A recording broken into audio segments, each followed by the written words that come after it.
ni o kelen do ka ka radio bouton ka munumunu ka bla bi konoto ani sheki ana no ka fe sheki na aw be fo aw ka kanuna kaw fo aw ka danaya la ka tila ka aw fo aw ka sugantili la ka ɲɛsi anw ma dimanche o dimanche nɛgɛ kaɲɛ 14 ni o dana gosira jɛmukan min n'a bɛ sigi a tɔgɔ de Peace Chronique bita a kɛrɛnkɛrɛnnen do bita ye spécial ye anw fitini n'anw tun bɛ balon tan banni tɔ n'o tora miniti 5 ye a bɛ fɔ ko 5 minutes de kolo bita ye 120 minutes de kolo di sabula tiɲɛ banda bi tiɲɛ min a tiɲɛ Samabali yɛrɛ ka kuma a bɛ i n'a fɔ kunteli ku de n'a ye cɛ o cɛ sɔrɔ n'a ye bi i b'a faamu o la an bɛ foli ni tabuni k'a di bɛɛ lajɛlen ma Facebook sanfɛ maa o maa de bɛ yen k'a fɔ k'e kelen don ka radio in ka a capter Facebook sanfɛ i bɛ se ka an sɔrɔ page caman kan Sibel ale ka page fo ka taa se Simaga Lasana ale ka page Mamadu Sidibe ale ka page Rasmas ka page ka taa se Dramane Bathily ma ani Boutros Ghali ni bɛɛ lajɛlen ka page ka jɛmukan in aw bɛ se ka a lajɛ Rasbach yɛrɛ ka page aw bɛ se ka jɛmukan in ni k'a lajɛ k'a yira aw la k'a fɔ bi an ka maa welelen ale de don Mohamed Yusuf Bathily Rasbach ale de bɛ kɛnɛ kɔnɔ tilegan in na an da bɛna don fɛn caman na an ka silamɛw ka tɔnba ni o ye Haut Conseil Islamique taama kun kan ka kɛ bi taama in a fɔra ko a annulera nka fɛn kɛra bi fɛn min ni o ka d'an ye yɛrɛ ka tɛmɛ taama in yɛrɛ kan sigi de kun kan ka kɛ bi palais kɔnɔ a fɔra ko sigi bɔra a ma nka fɛn min kɛra bi o diyara n ye ka tɛmɛ sigi yɛrɛ bɔli la kan an bɛ n'an da don a la maliyɛnw n'a dɔn bi k'a fɔ silamɛya a kumakan a bɛ maa caman de nɛn kun kan nka a t'u dusukun na an bɛ maa caman de jate bi k'a fɔ ninnu ye diinɛ ɲɛmaaw ye nka silamɛya dala kuma don dɔw bɛ yen u y'u ka baara bɛɛ kɛ retraite selen o ma silamɛya dɔnni a foyi t'u la ka taa yɛlɛma misiriw kɔnɔ bi bi in na an ɲɛ bɛ olu de la Haut Conseil ko a kɛlɛ la nka an bɛ bɔnna a bɛɛ lajɛlen tɔgɔ ye bi bi ta ka di dɛ bi ta ka di fo ka taa fɔ a to ten o ye kelen ye an bɛna bɔ ni fɛn wɛrɛ jumɛn ye o ye Bube ani IBK u ka duo a laban min ɲini ka kɛ duel ye an n'an da don o fana la o fana kɔfɛ Bube a bɛ taama la an bɛ don min na i ko bi jamana a camancɛ la ko DDR ko o kan ka kɛ yen fana an dun ye ko kelen jateminɛ Bube ka bɔli o bɔli yen nɔ i b'a sɔrɔ a dugusɛjɛ a dugusɛjɛ filanan ko bɛ kɛ ko min n'a bɛ mɔgɔ dabali ban maa faga jugu bɛ kɛ bingani jugu bɛ kɛ an n'an da don a la bi ni k'a walawala fɛn wɛrɛ jumɛn bɛ yen an ka chemin de fer baarakɛlaw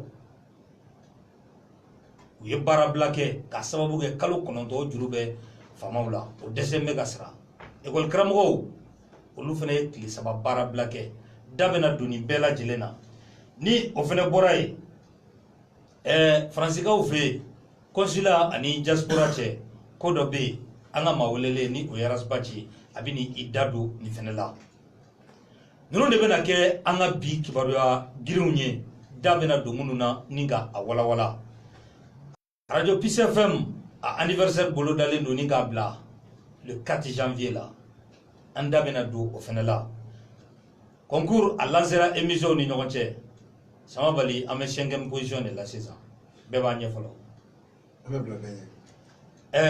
bɛɛ b'a ɲɛ fɔlɔ Mas, merci beaucoup. Tabarakala. Mɔgɔ tulo b'an na à travers 98.8 FM. Mɔgɔ kɔnɔ yan k'a bɛɛ fo. Et an ka invité qui est par ailleurs notre porte-parole. Odo. Il est Guido Rasbach. A fana fo. Avec nous dans les studios. Il y a Simaga Lassana. Abia. Rasmas. Mamadou Sidibé. Ali Bachar. Rasfov qui est le superviseur du CDR. On a bien Sibel. Dramane Bathily. A parole français. On a une émission in Nadia fait studio. Tabarakala. Tabarakala. Un technicien.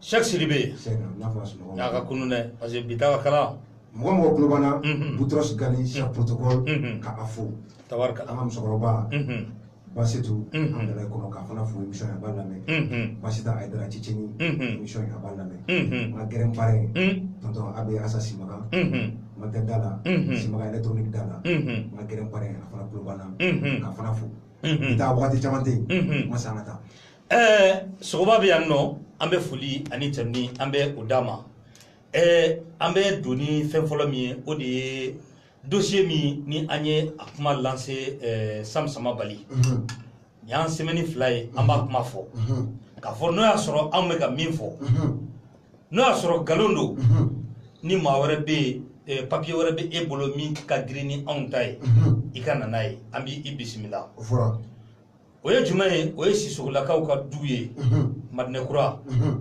Esiga da ɲɛsinnen don carré min ma an y'a ye k'a fɔ bin kelen don dɔw kan bin kelen don maa jumɛn kan o ye Mamadu Sisoko ale kɔw ye fɛn bɛɛ y'a yira k'a fɔ ko u ta ye du ye u ye kiri bɛɛ kɛ kiri bɛɛ lajɛlen dajara u la kiri yɛrɛ y'a yira Cour suprême yɛrɛ y'a yira k'a fɔ u ni maa min bɛ kiri la du nɔfɛ ni o ye Angel Diallo a n'a ka maaw ye ni Angel Diallo yɛrɛ ta k'a lajɛ dutigi o dɔgɔkɛ o muso de don dutigi fɔlɔfɔlɔ o dɔgɔkɛ o muso de don a yirala k'a fɔ k'a ka bɔ du kɔnɔ kiri yɛrɛ y'a yira huissier taara ka taa a labɔ nka suko ni dugusɛjɛ cɛ a taara Gogoro ka taa Dakari ka bɔ yen ko Mali sariya ale tigɛlen don a la ka taa don du kɔnɔ a n'a ka maaw hali sini u bɛ yen ka tila ka luwanse ta k'a ladon maaw ka du kɔnɔ a bɛ ka wari minɛ hali sini Bamakɔ kɔnɔ yan kiri tigɛlen kɔfɛ plainte taara kɛ tuguni k'a fɔ ko musokɔrɔba ye a n'a ka maaw u ye nin kɛ i b'a dɔn kiri bɛ min kɛ u tilala ka kalo 6 d'u ma tuguni ko ka to so kɔnɔ cɛnli min kɛra kuma ma k'o la dɛ u ye sariya sɔsɔ min kɛ Gogoro dakarili min kɛra kuma ma k'o la dɛ sira tilala ka d'u ma k'u ka to so kɔnɔ ka kalo 6 di o kalo 6 yanni o ka kuncɛ maa minnu yɛrɛ ta kiri tilalen kɔ a ka baara la a ye permis annulé awɔ a bɛ dabali ban dɛ a fɔra ko ka tɛmɛ yɛlɛyɛlɛnnaw yɛlɛyɛlɛnnan fɛ kiri sira kan u ni musokɔrɔba taara u y'a ci sira o sira kan u y'a ci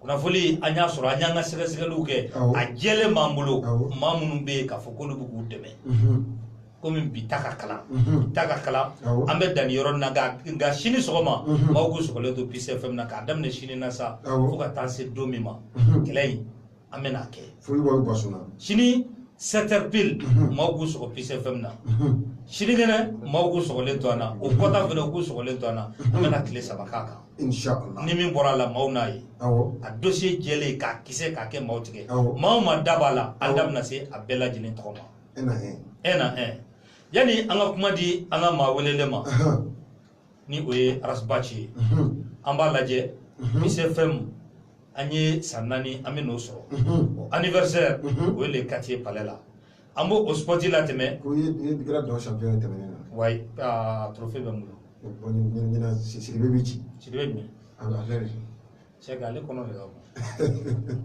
Cheikh a lajɛ i ka na taa concert kɛyɔrɔ la an ka segin ka na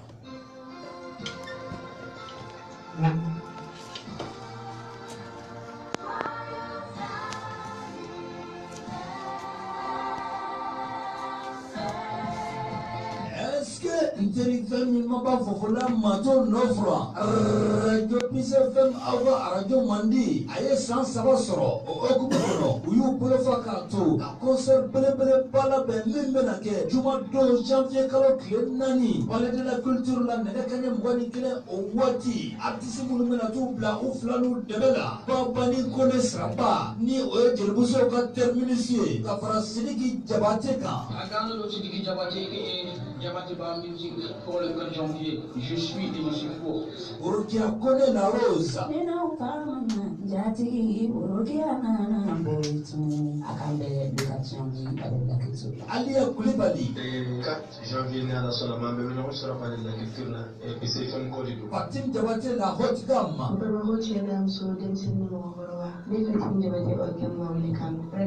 FM ka anniversaire de ni ala ni kila sona ma le kan changer ani ne me ma di me la di fe no artiste comme rappé radio la parakela comme barobe be ka boy ko ko ko ma no so ale ko na la parole de fête ni ma di à très bientôt inchallah Bigini Bagaga Diamant Noir. OK bon côté ami so de ni no travail de no ka dans les séances de ma carrière Diamant Noir comment il le clip de Akase nene sumono Madame Baja. Nene sumono ka fanu be yoro malla mba fe be kana angani ko duma mbaye no fe adike bashi kana be desele 4 janvier inshallah la kan studio ka kono ole la culture la Astu nyame damoroba salatigi. ni o nyame de ni bakari ne kan ba bela jeri astu nyame jabali me chibla na fan bela jeri ma be ga boni ala le 4 janvier na atu do jona angani o so ba de la culture la radio plus FM que ko chibla ma le anticiper la jeri ma ne kan ba ha doronde anticiper be wuli na bela jeri na fan ka bo angani o so ko so ko ma ina na fora ko ni ko aywa Nigeria mo da me foi ko e Nantene Konate Anaka Vicroix. Radio PCFM va concert belebele bolo dale le 4 janvier be wele plan kam rappel à Jelema be ki tija kaliye ni kenen ka le 4 janvier avec parler de la culture là inshallah te ke passer un an be de Smaila Kanute Smith. Bamako kalidi yanko keni gwenko di netirani Bamako kanya Bamako ka ke Smaila Kanute dum balma usbisi fa flatter PCFM wala udil kola le 4 janvier ayo di dans la culture là Kafra yele bugu Mauda Falenka. Yaro Mitoman. Comment Anato Bela Jele. Welcome to the Radio PCFM anniversaire pour ina we wolo ka kilen ronde ka fo ni Malien be ko mo ko be ko ngole parce que PCFM ya jade ne Malien wara dodo mo ko wara dodo wa are commission ani on ka di possible ko dama nga jama ko ma jaba te ka fara yaro ka ba modi kala ay no le kat de mara na we ka jama ko ma on ta to me so na fa ko bera ay de la le kati happy birthday Kafra Radio PCFM ga baroni Mauda Falenka. Femye donsara esa. Kemenani oye bie. Karti oye bakele. Karti VIP oye bafla. Radio PCFM. Sabukele Bugula Baga. Femi tigew ye ani kartiw u fereli daminɛra ka ban compétition a bɛ émission ni ɲɔgɔn cɛ o la sa piscronique kanubaw a y'a lajɛ an ka kɛ fɔlɔ ye tige n'i b'a san i bɛ 40 i b'o da 400 kan k'a ci n'i bɛ carte san i bɛ 40 da 1000 kan k'a ci carte VIP n'i b'o san i bɛ 80 i b'o da 2000 kan k'a ci a bɛ ci numéro min na o de filɛ nin ye 76 45 03 43 76 45 03 43 Rasbach Inikli. Bon, Inikli. Comment vous dit? Ça va, alhamdoulilah. Tabarakallah. Oui, merci. Rasbach, folikat jumɛn b'i bolo ka ɲɛsin Maliyɛnw ma Mali kɔnɔ ani Mali kɔ kan? An bɛ Maliyɛnw bɛɛ fo. Ka jamana Bamako a n'a lamini. Radio in bɛ se yɔrɔ. Tabarakallah. Dugutigi alimami cɛkɔrɔba k'a bɛɛ fo. PCFM a daminɛ depuis a tigiw. Baarakɛyɔrɔ ɲɛmɔgɔ. N kɔrɔkɛ Umaru Mariko. Ani personnel bɛɛ. Kɛrɛnkɛrɛnya la e yɛrɛ. Tabarakallah. A ka émission ani technicien k'u bɛɛ fo. An kɔrɔkɛ Tijani Tangara Ala k'a dayɔrɔ suma. Ya Rabbi. A n'amɛna jɛ kiti ma Ala k'a nɔgɔya. Ya Rabbi. Bamananw ko ten ko mɔgɔba tɛ sa a bɛ soma yɛlɛma. Siga t'a la. Il est en face de nous, il est dans nos cœurs. Ka Mali cɛ a n'a muso k'u bɛɛ fo.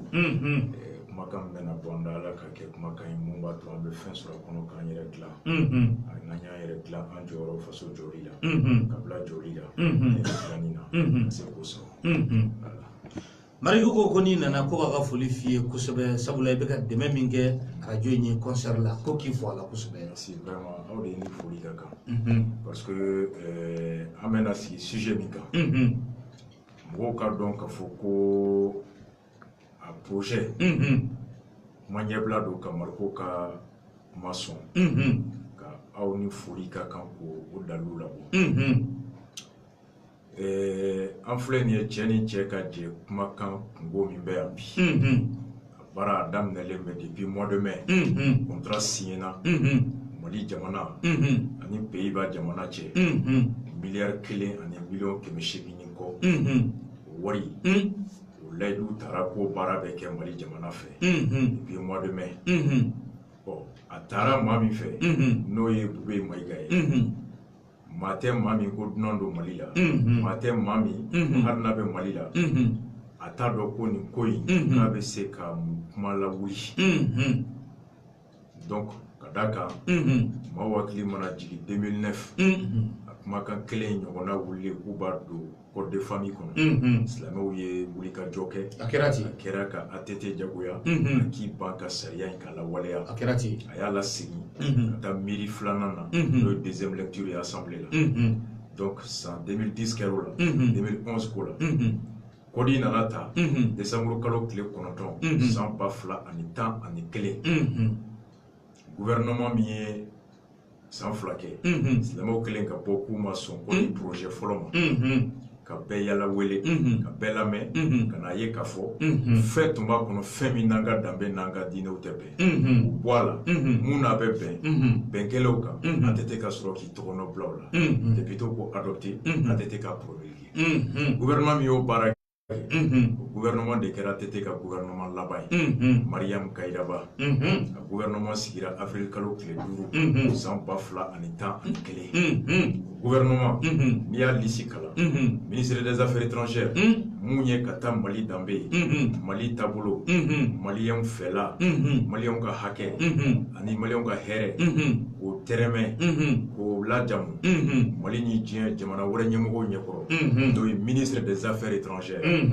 o tun ye Bube Mayiga donc olu de nana ni nin ye donc Bube b'a dɔn maa tɛ ko maa min tun t'a dɔn ko n'i ye nin fɔ ko ja bɛ wolo nin na a b'a dɔn nka wari ani fanga n'o b'i nin kan i t'a dabila donc o waati a nalen premier ministre la komi hakilina wɛrɛ bɛ yen kɛ président 2023 ko ni tubabu b'i fɛ k'i bɛ passer ni tubabu t'i fɛ k'i tɛ passer tubabu olu de fɛla bɛ ɲini fɔlɔ ni anw fɛla ye ni tubabu sɔnna hali ni mun tɛ bɛn an ta ma il suffit k'i kan koro an ka bɛn tubabu ta ma pour que tubabu k'u ka dɛmɛ lasi donc n'o bɛ tɛmɛ ka diinɛ janfa n'o bɛ tɛmɛ ka fasodenw janfa n'o bɛ tɛmɛ ka wari di maaw ma n'o bɛ tɛmɛ ka nkalon tigɛ maaw ye n'o bɛ tɛmɛ ka maaw gosi n'o bɛ tɛmɛ ka maaw da don baara la maa min ka ala ni a ka haridinɛ ye palɛ ye u bɛ sɔn diɲɛ ko bɛɛ ma walasa ale jigi bɛ mun kan ka lase Kuluba o kana ale jigi o kana ja a jigi la o kana bɔ ale jigi kɔrɔ donc o baara ɲɛkɔrɔ n'i ka kɛmɛ i bɛ fɛɛrɛ bɛɛ tigɛ fɛɛrɛ min bɛ se k'a to i ka laɲini i mago bɛ jigi min na i jigi bɛ maa min kan fɛn kana bila i n'o jigi cɛ fɛn kana o jigi tigɛ i la fɛn kana o salaya i y'a faamu donc o waati kɔnɔ c'est pourquoi le projet là a labɔra ka bɛn n'a ye n'a bɛ na labɔ a b'a dɔn ko mankan de la ka k'a la mankan ninnu bɛ tɛmɛ cogo di mankan ninnu bɛ tɛmɛ kunnafoni de la n'i y'a mɛn jama bɔra jama y'a mɛn n'i y'a mɛn jama bɔra jama y'a faamu ni jama m'a mɛn yɔrɔ a tɛna faamu a bɛ se ka tɛmɛ o la fɛn jɔn bɛ se ka jama labɔ a kalama o ye ɲɛmɔgɔw ani labɔli bɛ kɛ ni cogoya min Facebook b'o la journal b'o la radio b'o la télévision b'o la yala b'o la maa minnu kan ka taa fɔ n'i b'a fɛ ka dɔ bɔ a la o maa fɔ a fɔbaga la n'i ye wari d'olu ma olu tɛ taa bilen n'olu ma taa ci lasebaga mana dɔgɔya ci mɛnbaga bɛ dɔgɔya ni minnu fana bɛ yen ni olu fana bɛ se k'a lase cogoya wɛrɛ la i komi télé ni radio n'i bɛ se ka wari di mun ma o kana kuma fɔ wari bɛ d'o ma dɔw bɛ yen olu tɛ wari fɛ nka a comme se jɔn b'an ye soit an b'u don kaso la ou bien an b'u faga ou bien an b'u daminɛ o projet de kɔnɔ et puis i bɛ ka taatɔ ka ye ani minnu bɛ nalen ni fɛn PDO ka nin projet ani révision constitutionnelle bɛ nalen o bɛ tubabu nin kan n'o bɛɛ latɛmɛna o bɛ ale Bube tɔgɔ diya o b'a dɛmɛ diya ko in bɛɛ filɛ nin ye o de kama depuis mois de mai avril ka na se juin na Maintenant, ils ont commencé. Radio Mounoumbou Sege, campagne qu'on a pour fermer. Il y a qui va dame de Rantala. Ah bon? Il a fallu que Manga Kerola. Oh, comme à Daïla. Oh, ko Nantorata. Tu as beaucoup haki sigiro kama. Gouverneur Kabarate. Chigatala. Oh, Nantorata. Projet, PDO ka projet interne. Sénat révision constitutionnelle dans le cadre. Nous le échouera. Ani Gerevo Mounoumbé. Nous le échouera. Alors, ne pouvez ne tɔgɔ min den yɛrɛ ma n'o tɔgɔ o binna jigi bɛ maa minnu kan olu laban bɛ n bila donc c'est comme ça qu'on a commencé ka radio Bureli daminɛ u sera n ma dɛ ko n'an bɛ se ka baara kɛ baara sugu jɔ awɔ wagati baara sugu jɔ jamana bɛ dɛmɛ cogo di tubabuw ye mun fɔ o ka kɛ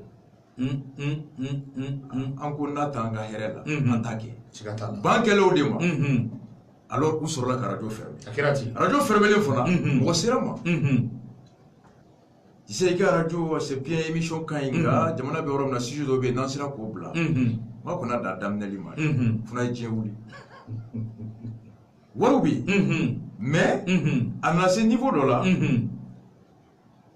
ou ko ango ayanto anga kuma nanye ko ke komi na mai tribunal be. Ko ayante kiri re makono. Tugoti. Oh. Ko parce que mun bɛ fɔ tiɲɛ don ko parce que ko a walawalali cogo k'an bɛ siran aw ɲɛ surtout an bɛ siri ɲɛ parce que ko n'i ye fɛn ɲɛfɔ k'a ɲɛfɔli ka nɔgɔn ko maaw b'a faamu kosɛbɛ sujet dɔ bɛ bɔ an da mɔgɔ wɛrɛ b'a fɔ k'u tɛ s'o ma mais ko n'i y'a ɲɛfɔ i bɛ kuma yɔrɔ min ko dalu b'a la donc appareil nana ten de ka na ni machine a bɛ bure yɔrɔ saba soit u bɛ don i yɛrɛ ka radio kɔnɔ wari di dɔ ma o b'a brouiller ka fɛn dɔ bila o ka téléphone kɔnɔ n'a y'a activé fréquence sortie tɛ bɔ parce que radio bɛ cogo min appareil de bɛ yen e ni ne bɛ kuma min na technicien b'a ta a b'a bila ka bɔ sortie fɛ donc n'i b'a fɛ ka brouiller i bɛ appareil san anti bruit ou bɛ bruit n'i y'a san i bɛ 98.8 i fana bɛ o sortie dayɛlɛ ka fɛn dɔ ko appuyer dɔrɔn donc o ni nin sortie u bɛna ɲɔgɔn a bɛna nin boucher à radio la ta comme ni robinet da i ye fɛn mana se robinet da la fiɲɛ bɛ don a bɛ brouiller ten de soit radio dɔ bɛ kɛrɛfɛla la o antenne b'a sama walima i bɛ nin fréquence kelen ta ka appareil programmer a fana bɛ onde dɔ bila ka taga 98.8 o y'a sɔrɔ kumakan bɛ ka bɔ yan donc fila de bɛ ɲɔgɔn télescoper comme ça a bɛna nin empêcher kumakan bɛ bɔ yan ka taa kɛnɛma bruit technique bɛ kɛ ten appareil fana bɛ n ba walima u ka antenne ba sécurité d'état ani wari tɛ min ka antenne ba min bɛ kuruba là-bas ils ont des appareils là-bas centrimètre la yɔrɔ saba de b'a kɛ Mariko fɛ Umar Mariko Kayira tun bɛ brouiller ka taa o yɔrɔ siga t'a la i y'a faamu mais wagati y'a sɔrɔ WhatsApp tɛ fɛn tɛ donc u ko wagati de la a y'a appareil san ka na n'a ma sɔn wari la tribunal ko tɛ se k'a minɛ an tɛ se ka bin a kan ten an ka émission brouiller donc haki mɔgɔw bɛ yen olu caman sannen b'an bolo u tɛ se ka kuma u dan o ye maintenant u bɛ tila o ɲinini na tuma min na o b'a sɔrɔ Sénat ko tɛmɛna réforme tɛmɛna PD ko tɛmɛna ko o bɛ ten c'est pourquoi dɔ y'a fɔ ye don min yɛlɛla n ko k'a tɔgɔ ko Tigiri n ko Tigiri en papier sinon Kayira tile ani bi tile tɛ kelen Kayira tile n'i tun bɛ radio lamɛn i b'i sigi de an tun b'an sigi so i tɛ bɔ téléphone tɛ yen ko radio tun b'a bolo donc i tɛ se ka yaala n'a ye nka bi bi in na i bɛ radio lamɛn k'i to diɲɛ fan mobili kɔnɔ k'i to moto kan k'i to wotorobolila k'i to sɛnɛ la téléphone kɔnɔ a bɛ yen o yɛrɛ bɛɛ ka bɔ yen mɔgɔ t'i ka baara bila bilen k'i sigi radio lamɛn i b'a enregistrer dɔrɔn i yɛrɛ bɛ se k'i to baara la téléphone bila a b'a enregistrer kɔfɛ i b'a lamɛn a bɛ Facebook kan e ma se ka émission bɛɛ bɛ sɔrɔ n'a ye n diya n bɛ sunɔgɔ ni n wulila minuit n bɛ t'i ka page kan n b'a lamɛn a banna donc fana b'a ta dɔrɔn k'a bila WhatsApp fan bɛɛ à la minute près i t'a dɔn ko radio Bureli ma ɲi n'i ye mun gosi a Bureli sɔgɔmada fɛ o fa n'i ba bɛɛ b'i wele bɛɛ b'a kalama hali n'u bɛ kaba nɔgɔ sɔgɔ ka taa donc Bureli a bɛ 10% de touché cɛkɔrɔba ni musokɔrɔba minnu bɛ so ni olu tɛ se ka bɔ connexion t'u bolo Mali yɛrɛ baarakɛyɔrɔ bɛɛ ça faisait 8 mois moi j'ai reçu près de 400 lettres mɔgɔw b'a fɔ n ye ko émission bɛ taa fo minuit ka jɛ u bɛ baara kɛ sɔgɔma mais bɛɛ sisan bɛɛ b'i sigi sɔgɔmada fɛ u bɛ YouTube de ta ka émission bɛɛ lamɛn banna Donc, le logiciel est logiciel 90 depuis Windows ID. En 2018 là. Ah là, ça arrive 2024 de Magen. Ah bah non. Donc, on a un petit bien body. Il y a famille. Donc, à Bourreli, on a une machine là. Quand on a Bourreli. Et maintenant, comme tu sais que la décision, tu sais que tu c'est pourquoi on a une conférence qui quand UC Taka, PVK Bella, Kachi Boubeima, Kachi Bega, Kachi Moussa Diawara, Kachi Papouma, Kachi Nord-Africaine, Union Européenne, CDO, MINUSMA, CNDH, AMDH, l'ambassade de France, Pays-Bas, Kachi Pema, pour que Bega Dom Bekake. Ni ok, maintenant il va tirer la dé. N'a le dos, n'a fait la tête, là-bas à tes sons. Maintenant les têtes, à tes sons, fin du coup, trois cadavres. À tes sons, fana baram kalfala là, ou dakatoa là. État de baisse, on va béka droit garanti, béka liberté garantie. Un mois après, vous payez. À quoi comme goma, quand on tire du goma, on a yara sa dabla, au barabanier. Oh, que John Debake, directeur adjoint de la sécurité, Omar Konati. Ani Tcherno, le ministre des cultes, Moutoumé Boubé Nofrekas, au conseil Tchéchi. Tcherno interroga d'Embargo. Son Excellence El Hadji Ibrahim Boubacar Keïta, selon Jacques, selon Luc, selon les hadiths Mohamed, paix et salut sur lui. Allez. Tcherno, N'terga se pas avec bon marle doni malibé. Hein? Aberege doni ay concours tarege la Carrefour là. Awo, ame on trop. Aya yemke depuis 90 11 12 kana. Et debo wati ena eni kono ko école so dobe communication. Awo, atume yende. Katikado. Katikado. Awo, antumu dogonu ye modu konate la. Utume bureau de coordination là. Antume no. Yafo. Donc c'est comme ça que c'est arrivé. Donc, ils se sont dit, Kanga Keta, au Tcherno Clé, quand il était à l'ambassade de Bruxelles, Ani, secrétaire d'État adjoint, Omar Konate de Toubé. Quand on a fait, et pouvait dire qu'à Kalan Saraka a fait un donc, nous, les Nana Kanaya Bouye, comme vous êtes bois Kalan.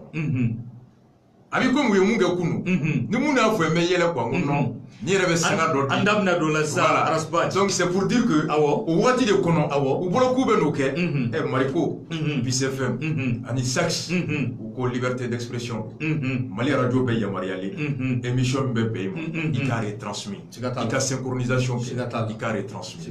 C'est ainsi que donc émission grand dossier pour les transmettre à ta femme. Donc, radio Mimoke, radio Tchama Kumagwan, Tchama Benwole, mais Hakibea, Mami Tunganga ni Keleke, Hakika Kelek, Irtelbea, Mami Kanga Ke, Kelek, AMDH Bea, ou comment la loi d'entente, on nous bat Kelela, mais on y est CNDH, Mali Koulibalide, on écrit, la MDH ne nous a pas écrit Maître Mariko. Et pour ta droite et expression, parce que Warte Angolo Kadouka Wenjima. Mais niveau loi d'entente qu'elle est là, puis avoir beaucoup de fait ça intéresse la MDH.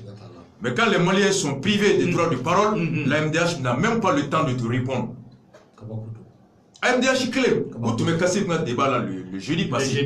Tout là. J'ai des amis là-bas, il y a des avocats. Il n'y a que le CNDH de Maître Malik Koulibaly qui nous a répondu et qui nous a même sollicité un entretien en Asirika Kumakan pour nous battre quand la émission est brouillée. Vous voyez les gardiens, vous faites un foin. La émission de la coupe, vous voyez la sang fait pour garder mes cassos. Vous voyez les cassos à garder d'eau. Ah bon? Mais comme vous faites, au cas il y a 3 semaines. Vous voyez les radio qui me y'a la pour. Pour que à Kasega. Ah, au cas Kasega fera comme un alaka. Vous voyez comment foyer? Alors, voilà. En dehors de la connaissance, Sam Samabali. Je m'asse. Côté ni yani angadu. Yana angadu kono. Émission. Carte mata flore. Moi je m'accorde ça. Aïe. Numéro angas numéro quoi. 76 45 03 43. Folige angadu babu kono. Anya munu mo kan su en direct. Série de Genève. Melissa Mimi. Série de Genève. Ah bon. Vous qui trouve fole. Unikli. Melissa Mimi gata c'est série de Genève ma mu bef. Au Klubana. Tabaga Ibrahim Nyale Koso. Bato matel la mufu. Guidi comment il faut émission pour le coup là. En réalité, mon tête bi mali kono. Qui t'a kalama. mɔgɔ min ko ni binkɛla karisa kan ne bɛ wuli k'o kɛlɛ kɛ nin ye binkani ye Arasipati kan en personne nin ye binkani ye CDR kan CDR dun c'est des milliers de personnes Mali kɔnɔ ani Mali kɔ kan mɔgɔ hakɛ minnu b'a kɔnɔ dɔw b'u ka ci bɛɛ bila Bamakɔ depuis 20h u bɛ baara bɛɛ jɔ émission waati kelen a kana fɔ olu kɔ n'i ye olu privé o émission lamɛnni la i y'olu fana ka hakɛ tiɲɛ mɔgɔ min bɛ yen k'e sigilen don ko ka mɔgɔw ka hakɛ k'o défend ni e min da don la ka o kɛlɛ kɛ o kɔrɔ e bɛ ko wɛrɛ de kama k'i da sera a ma ni wari bɔra ka na ko an ka binkani dɔ bɛ yen an ko bali u da b'o la komi anw CDR wari tɛ anw kun u t'u da don binkani bɛɛ ka kɛ anw kan a bɛ ka kɛ Mohamɛdi Isu Bacili kan 2 a bɛ ka kɛ CDR bɛɛ kan parce que kuma min bɛ bɔ CDR bɛɛ de miirina don a ci bɛ don mɔgɔ dɔw da ko o ka taa fɔ mɔgɔ min bɛ t'o fɔ i binna o kan wa i binna jɛkulu bɛɛ kan et CDR dun mɔgɔ hakɛ b'a kɔnɔ bi n'i ko i b'a estimer Malien mɔgɔ miliyɔn caman don. yanni ka juste 2 mois ye o kuma dɔrɔn tɛ AMDH u ye lettre ci anw CDR ma sariya min ni u taara k'u b'a latɛmɛ assemblée la n'o ka yafa kɛ maa o maa maa minnu loi d'entente an y'a kɛlɛ kɛ émission bɛɛ kɔnɔ k'a fɔ vidéo kɔnɔ anw y'an ka galama kɛ le 10 u tun k'an ka tɔgɔma le 11 mardi wali sini an b'u kɔ a kɛlɛ la parce que Mali bɛɛ ka kɛlɛ hakɛ don u y'anw wele o la an ka fara ɲɔgɔn kan o la mais anw y'o écrit il y a 1 mois et demi u ma kuma o la o ma jaabi ayi hali ka lettre caman l'AMDH maître Mariko a tulo bɛ Arasa la u y'an wele wa an b'u kɛrɛfɛ an bɛ nin kɛlɛ kɛ loi d'entente an n'u bɛ a hakilina la an sɔnna ma wa kɛlɛ an bɛ y'a kɛnɛ kan mais ka f'u ye n'o y'u ka kɛlɛ ye kɛlɛ dɔ bɛ u dama y'o la munna ɲininkali bɛ yen o b'a to ni an bɛ don an ka babu kɔnɔ n'an donna babu kɔnɔ an y'a ye k'a fɔ an ka Haut Conseil islamique a ɲɛmaaba n'o ye Mamudu Diko ye a ye révélation dɔ kɛ k'a fɔ baara dɔ bɛ ka kɛ Segu baara min ni o ye PDA ye k'a kalan k'a don an ka école la ko k'a daminɛ Sɛngɛmande la ka yɛlɛ a kuma fɔra a kuma cayara jamana kɔnɔ sigi nana kɛ ko ka a ko bɛɛ lajɛlen ni ka a jɔ mais a kɛra Mamudu Diko a ka pression kɔfɛ sabula maaw bɔlen kɔ a kalama ko tiɲɛ a kisɛ kelen ye maaw tigɛ a fɔra ko k'a baaraw jɔ o kama wele kun dilen don bi nɛgɛ kanɲɛ 9 Mamudu Diko a ko wele bila Mali silamɛw ma k'an ka ɲɔgɔn sɔrɔ palais de la culture kɔnɔ nka yanni an ka ɲɔgɔn sɔrɔ palais kɔnɔ kunu Haut Conseil u ye ɲɔgɔn ɲɛ kɛ u jabala la ɲɔgɔn ɲɛ kelen kabako don Haut Conseil maa dɔw tun bɛ yen a bɛ san 2 bɔ u tɛ taa Haut Conseil ka réunion na u tun bɛ yen ka taa ka t'u opposer meeting min ni o kun kan ka kɛ bi ka t'u opposer a la dɔw tun ye san 2 kɛ dɔw ye san 1 kɛ a cɛkɔrɔba dɔw yɛrɛ bɛ yen kabako don ni jamabaden na maa min sɔrɔla ka fara Mamudu Diko kan maa 2 Isa Kaw Jim ka fara Bubakari Yakubu Dukure kan komi u jama de ka ca ni ale a ko n y'a ta o t'a la u tilalen kɔ réunion na a fɔra ko Mamudu Diko k'a k'i sigi ka déclaration kɛ a k'a fɔ mɔgɔw ye k'a fɔ ko a ko banna Mamudu Diko ko n tɛ se n hɔrɔnda la n silamɛda la ne tɛ se k'a fɔ o de kelen kɔ u ye ORTM wele Arasipati a kɛra i b'a fɔ ORTM kun jɔlen don da la de u k'u wele a n'u kana don n'u ka caméraw ye parce que a bɛna fɔ ko meeting bɔra a ma a dusukasi a tɛ se ka lakale Mamudu Diko an taara kunbɛn a ka so a ye min fɔ an ka jɛ k'o lamɛn. ne ka laɲini tɛ a ka ban maa ɲini a ka ban ma n ka ŋaniya tɛ nka hadamaden i bɛ mɔgɔw de kɛ c'est un bureau moi je suis responsable si tous les bureaux unanimement se sont mis ensemble pour dire que a ka bɔ a ma non par principe du bureau côté le bureau assume mais ce n'est pas mon choix ce n'est pas ma décision bon vraiment bureau mɔgɔw ye fɛn caman fɔ sarana sini o yɔrɔ in ka dɔgɔ jama ka ca tension bɛ bon mɔgɔw bɛ k'a fɔ k'a fɔ ko dugu bɛna ci dugu bɛna wuli nin bɛ taa bɛɛ n'i ka fɛn do u nana u bɛna dugu ci sini k'a turu da i kunna bɛɛ y'i ta fɔ ne ye dugu ci n'a cibali ne tɛ na dugu ci ne ye Benzema si fa yan fiɲɛ 3 4 dugu ma ci fɛn wɛrɛ ma kɛ mais voilà Cheikh Sidibé Aketo Facebook ani pour que bɛɛ bɛ se k'a mɛn ka ɲɛ tuguni an bɛ Aketo ɲini mɔgɔw fɛ an bɛ segin a kan parce que studio kɔnɔna la bɛɛ tun tɛ ka mɛn donc sisan a ka ɲi a bila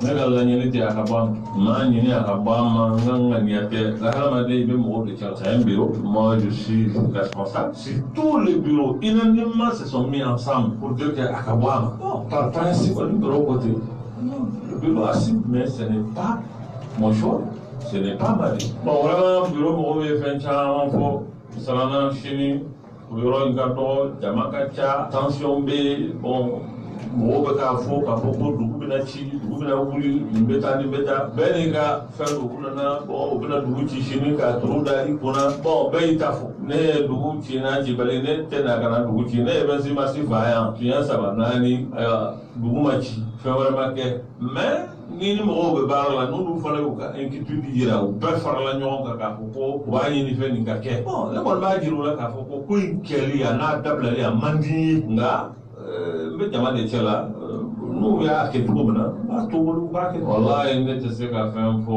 parce que adamaden n'i ma min yɛrɛ sariya ka na n jɛɲɔgɔnw don baarakɛɲɔgɔnw don ne tɛ ŋaniya jugu ni miiriya jugu si don kunkolo la k'a fɔ k'o de kosɔn bon u ye nin fɔ bɛɛ u ye hami de jira dɔrɔn k'a fɔ ko in a tension ka bon ka se hakɛ min na olu bɛ siran n'an taara nin kɛ sini ni fɛn dɔ tɛ bɔ a la bon ni u y'o de kɛ u ka inquiétude ye bon ne ye yamaruya d'u ma ko bon ne kɔni ka décision tɛ nka ni bureau y'a kɛ o ye bureau ka décision ka ban bon jama ye min fɔ an ka nin kɔni dabila fɔlɔ dɔ wɛrɛw la an bɛ jateminɛ komi gouvernement kuma in fɔra yɔrɔ min na olu k'o fɛn in jɔra n'u y'a jɔ ayiwa ko an ka sigi an ka lajɛ ni fɛn min ni min ma ɲɛ o ka bɔ a la ou bien n'a yɛrɛ ma ɲɛ a bɛɛ ka bɔ a la u y'o de fɔ ko o kosɔn an fana ka kan k'an ta jɔ fɔlɔ o y'o kɛ argument ye bon vraiment o y'o de fɔ jama ko de don hadamaden i kelen tɛ ko ye i ni mɔgɔw de bɛ jɛ ka ko kɛ ni i ni jama min bɛ jɛ k'a kɛ olu jama bɛɛ hakili kɛra ko dɔ ye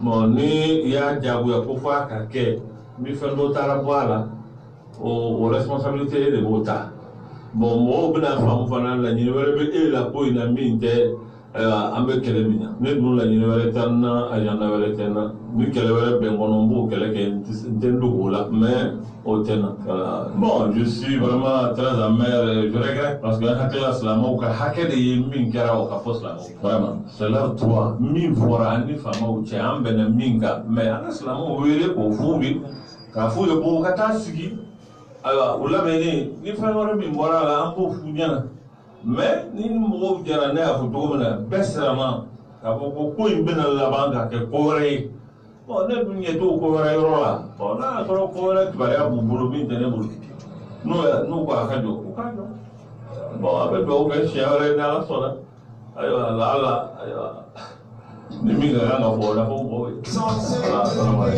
ye voilà Cheikh Sidibé kuma in a jɛlen don Mamadou Diko a dusukasilen de bɛ ka kuma Mamadou Diko c'est-à-dire a bɔra kɛnɛ kan i b'a dɔn k'a fɔ fɛn min b'a dusukun na o ye tɔɔrɔ ye fɛn min bɛ a dusukun na o ye fɛn min talen filɛ ka a sɛgɛrɛ kulu fɛ ale bɛ kulu dɔ de kɔnɔ n'a ma ɲɛ k'a fɔ kulu de jɛra n'a ye ko k'a bɔ a ma donc ale bɛ t'u kɔ ale kɔni tɛna déclaration wɛrɛ kɛ a bɛ fɛn o fɛn kɔni sɔrɔ k'a fɔ o ye a y'a bɔ a ma a ma diya n ye Rasbach i ka analyse kɔnɔ i bɛ nin ye cogo di Mas a ma bari na mun kɛra au conseil islamique u ka jɛlajɛ karabale min kɛra kunu n'o o wolola k'a fɔ ko ka bi jɛlajɛ ko k'a bɔ a ma a ma bari na mɔgɔ minnu bɛ suit kosɛbɛ arabado émission kɔnɔ en pleine émission ABC Figaro a ye kibaruya ci an ma ka fɔ ko alimami dɔw ma gɛrɛla Bubey fɛ ani Ibeka denkɛ Karim l'enfant terrible de la République coxeur de véhicule devenu immensement on ne sait pas ko million 30 ani muso dɔ ani alimami dɔw ko walasa Mamoud Diko ka wele ko k'a jɔ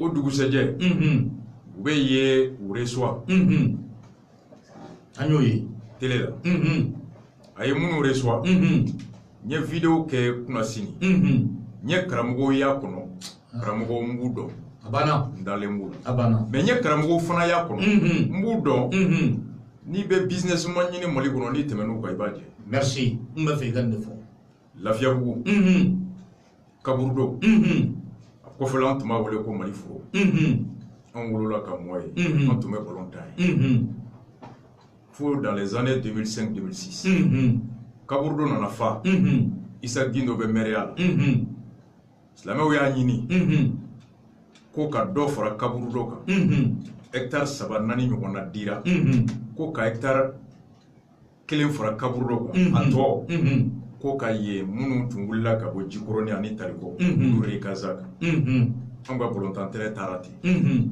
a dugukolo min bɔrɔtɔra a ye taa Makiba ɲininka Makiba kelen ani Isa Gindo bɛ ɲɔgɔn to a b'a kalama a ye taa ɲininka bien olu de tun bɛ silamɛw ka ɲɛmɔgɔya la communiqué kɔnɔ a kɛlɛ la ko yɔrɔ min tilara a tilara cogo di n b'a dossier kalama tabarakala Makiba b'a dɔn n b'a dɔn Isa Gindo b'a dɔn n b'a dɔn bien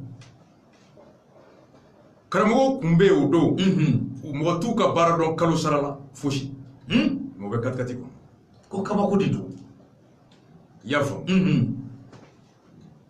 k'a bɔra a ma bari ne la parce que an bɛ don a kɔnɔ ka expliquer dɔɔni awɔ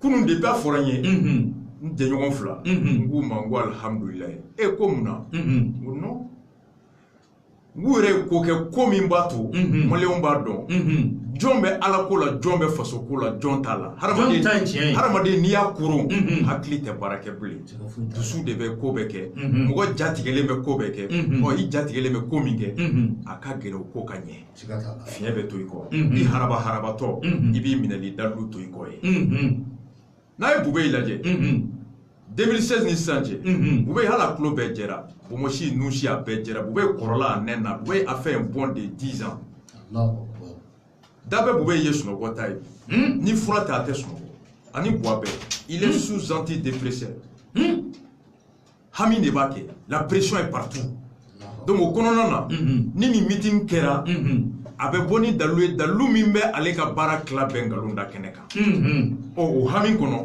fɛn fɛn bɛ se ka kɛ an ka don n'o fana bɛnna ni maa ye maa min fana balo cogo t'a la fo ni mɔgɔ sugu kɔ a don n'i y'a ye télé la o commission bɛna sigi commission de ye wari bɔ yɔrɔ ye a bɛ bɔ yen de o commission in wari de bɛ yen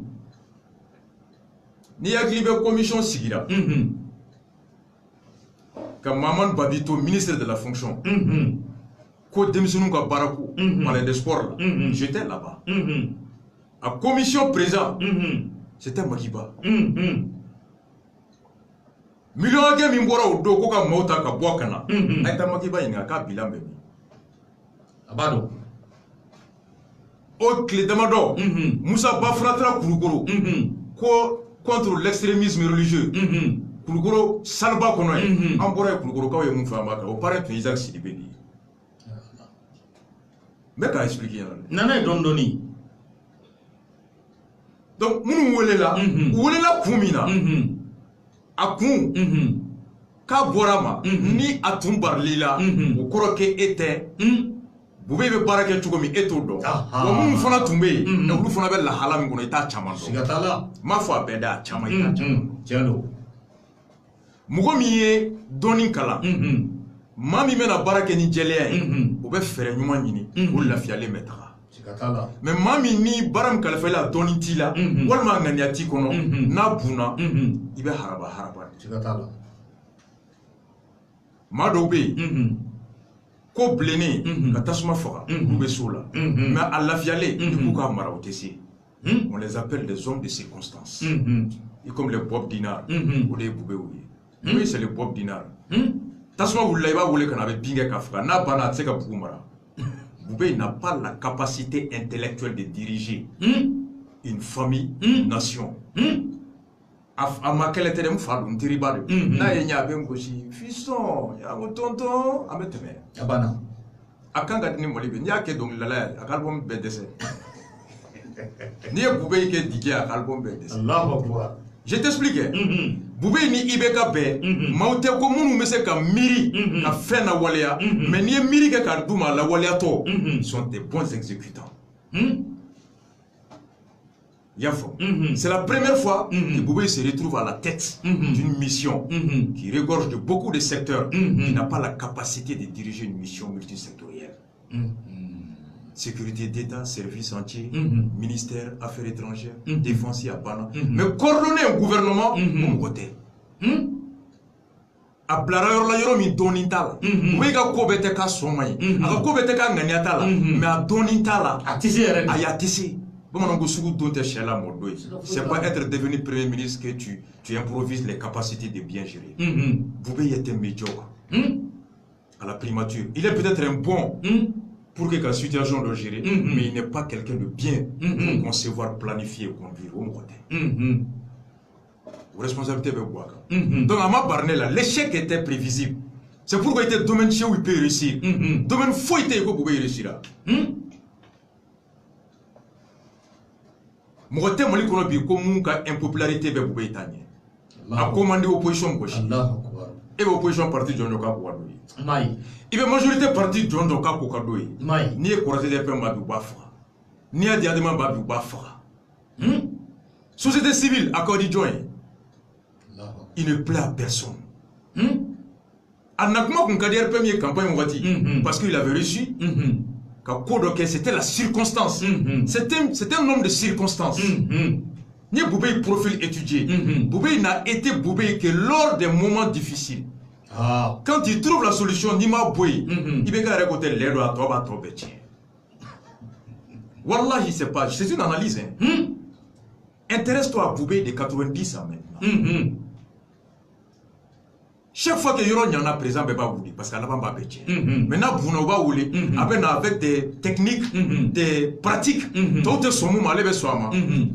Aye mne musogola, film babulu, y war do tout dossier babulu, wal ma kongo bi dala sera ma onega babulu. Voici ces trois atouts. S'il n'a rien pour te chanter, il n'a rien pour te faire la pression. Parce que négatif et la sama, atseka fouikila. Ça, c'est le profil de Boubé. On les appelle des mercenaires. Maintenant, là, Nima Dondronia, tu as là-bas un parato avec un fouille. Regarde aujourd'hui, fais un baromètre. La popularité d'un homme tient par quoi? Tes résultats, tes alliances et ta pratique. Cite-moi, l'allié naturel de Boubé, c'est qui? C'est la majorité. Ayemou, la majorité, qui a dans Djonka. De 2 députés à 21 députés. À 21 députés, Beborami. De 133 conseillers à 300 conseillers. À Mer Beborami. RPM. Peut-être Djatiki Frayri. A comme c'est que Djaouléo. A comme c'est que Djaouléo. A comme c'est que Djademayo. N'a qu'aucun Djademayo. Madame Soube Boa. Allez nous dialogue beaucoup de marché à la politique contre là. Ça va pas. L'opposition, ça va pas. Société civile, ni ou tout siglendo, tout date politique, quelle est là? Bibi na John de Bolendo. 50 associations à loi boycotter. Entente nationale. Gazitra Timogo la soukou. Comme vous citez marché pour Mako. Au-delà de ça, les résultats. Est-ce que Dobora Molo sont là? Dobora qui sont là? Insécurité te Kapunyawa. Akouradi Flawewa. Akouradi Tokonoyo. Akouradi Maragawewa. Médecins be grève là, cheminots be grève là. Au niveau de la société civile, on mogo te fanga kanyini, mais fanga kololo mese oma. Na kanyi ala ka barka do fanga la, na mayi ala kana barka do fanga la. Oto ewa. Jombe mali kono dikini so jalem. Mara tabolo là. Donc Boubé, dis-moi la légitimité de Boubé tient. S'il est l'homme le plus impopulaire, L'homme le plus malheureux du Mali aujourd'hui, c'est Boubé. Ibeka 3 fois, c'est Boubé. C'est comme Alpha 97, Ibeka 97. Ibeka de Tuntoba Beda, mais Alpha Mrotou Ninanako. Ibeka be Mamadou Batrou Blakasola Wati, fait Moutara Blakasola Wati, Sogalou. C'était Ibeka qu'on décriait, mais peut-être Ninan Alpha. Aujourd'hui, on parle moins de Ibeka, c'est Boubé qui est partout. C'est pourquoi je me dis que même politiquement, Boubé est un piètre calcul. Il est un piètre stratège politique. Il faut comme président, c'est illogique, c'est pas logique. Comment tu peux à toi seul te mettre la majorité à dos, l'opposition à dos, la société civile à dos? C'est pourquoi quand je regarde, il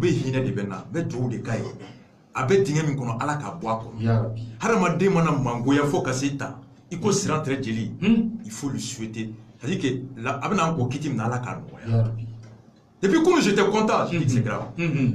Mamoud Diko kan ni nanya lame, maskana yorola. Ama barina, Mamoud Diko, ama barina, ama barina, a Djaranye. Ama barina, dans la forme, Mamoud Diko vient de prouver qu'il est un démocrate. Oui, là. Jama Famba mana sumuma. Hali nene maswama. Mets-toi au tapo. Mets-toi au tapo. Maswama. Ayoke. Mais mets-toi au tapo. Ayoke.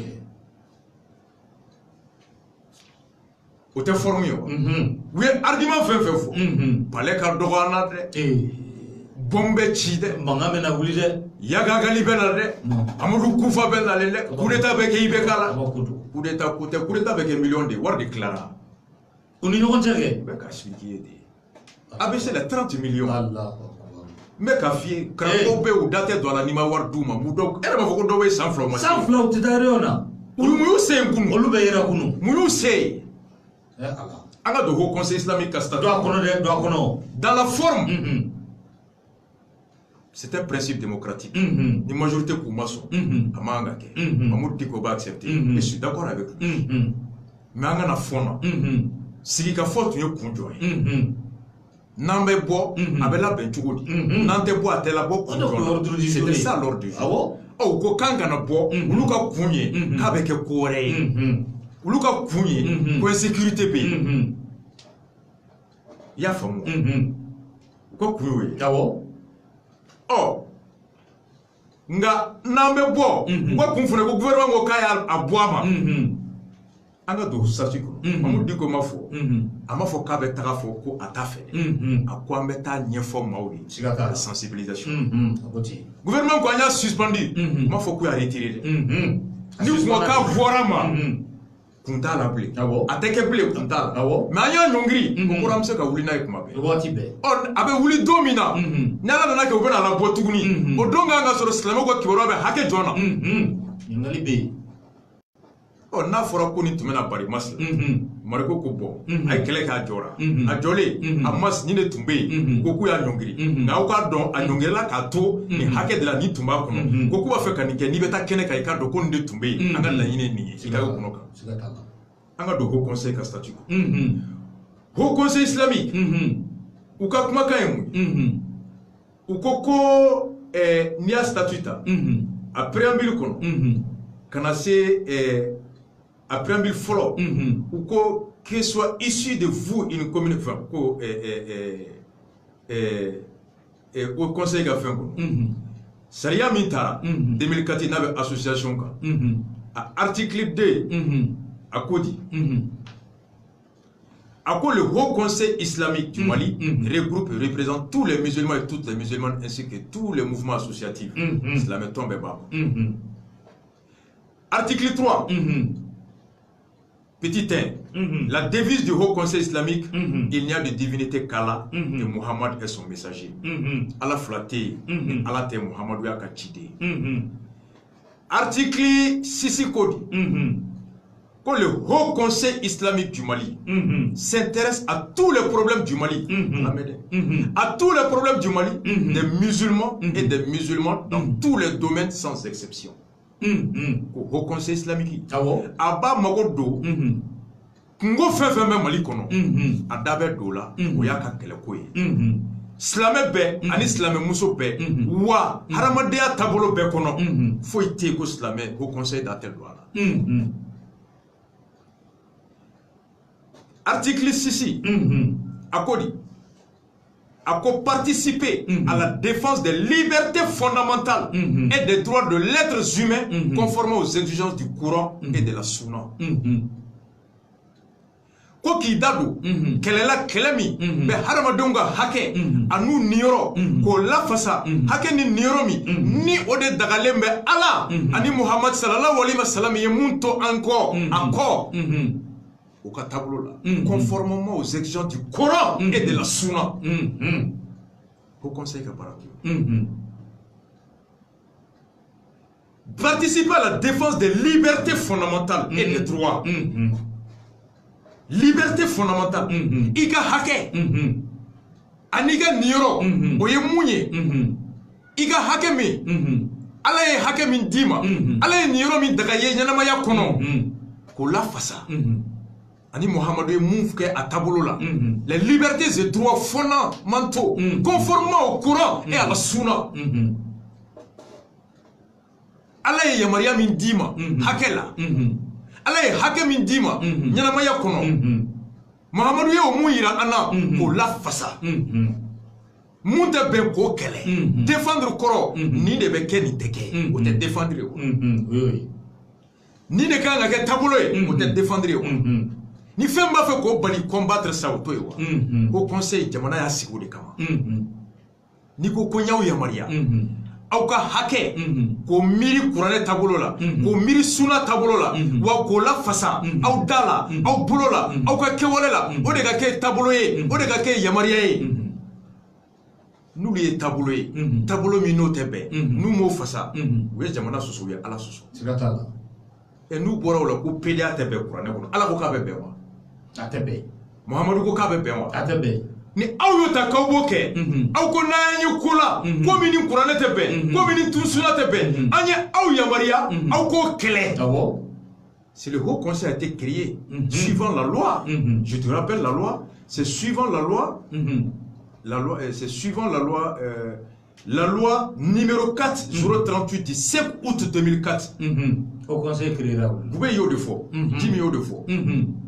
Jim go kunu Isaka o Jim akuye bube yu wele domi tale tumbe ko bube kuma ko attention ko c'est nous qui avons créé le Haut Conseil islamique ko le Haut Conseil ne peut pas aller à l'encontre de l'État aya fo sur Afrique buka ko le Haut Conseil da ko Haut Conseil te se kata jamana au contrôle là ame yingali ko ni jamana tabolo ani Ala tabolo ɲɔgɔn sɔsɔ bube ko Haut Conseil te se kata Ala tabolo la ki ban jamana tabolo ma ayo de fɔ karamɔgɔ sigilen ɲɛna o de kama i bɛ ka fɔ ko minnu ma taa o kuma tɛ o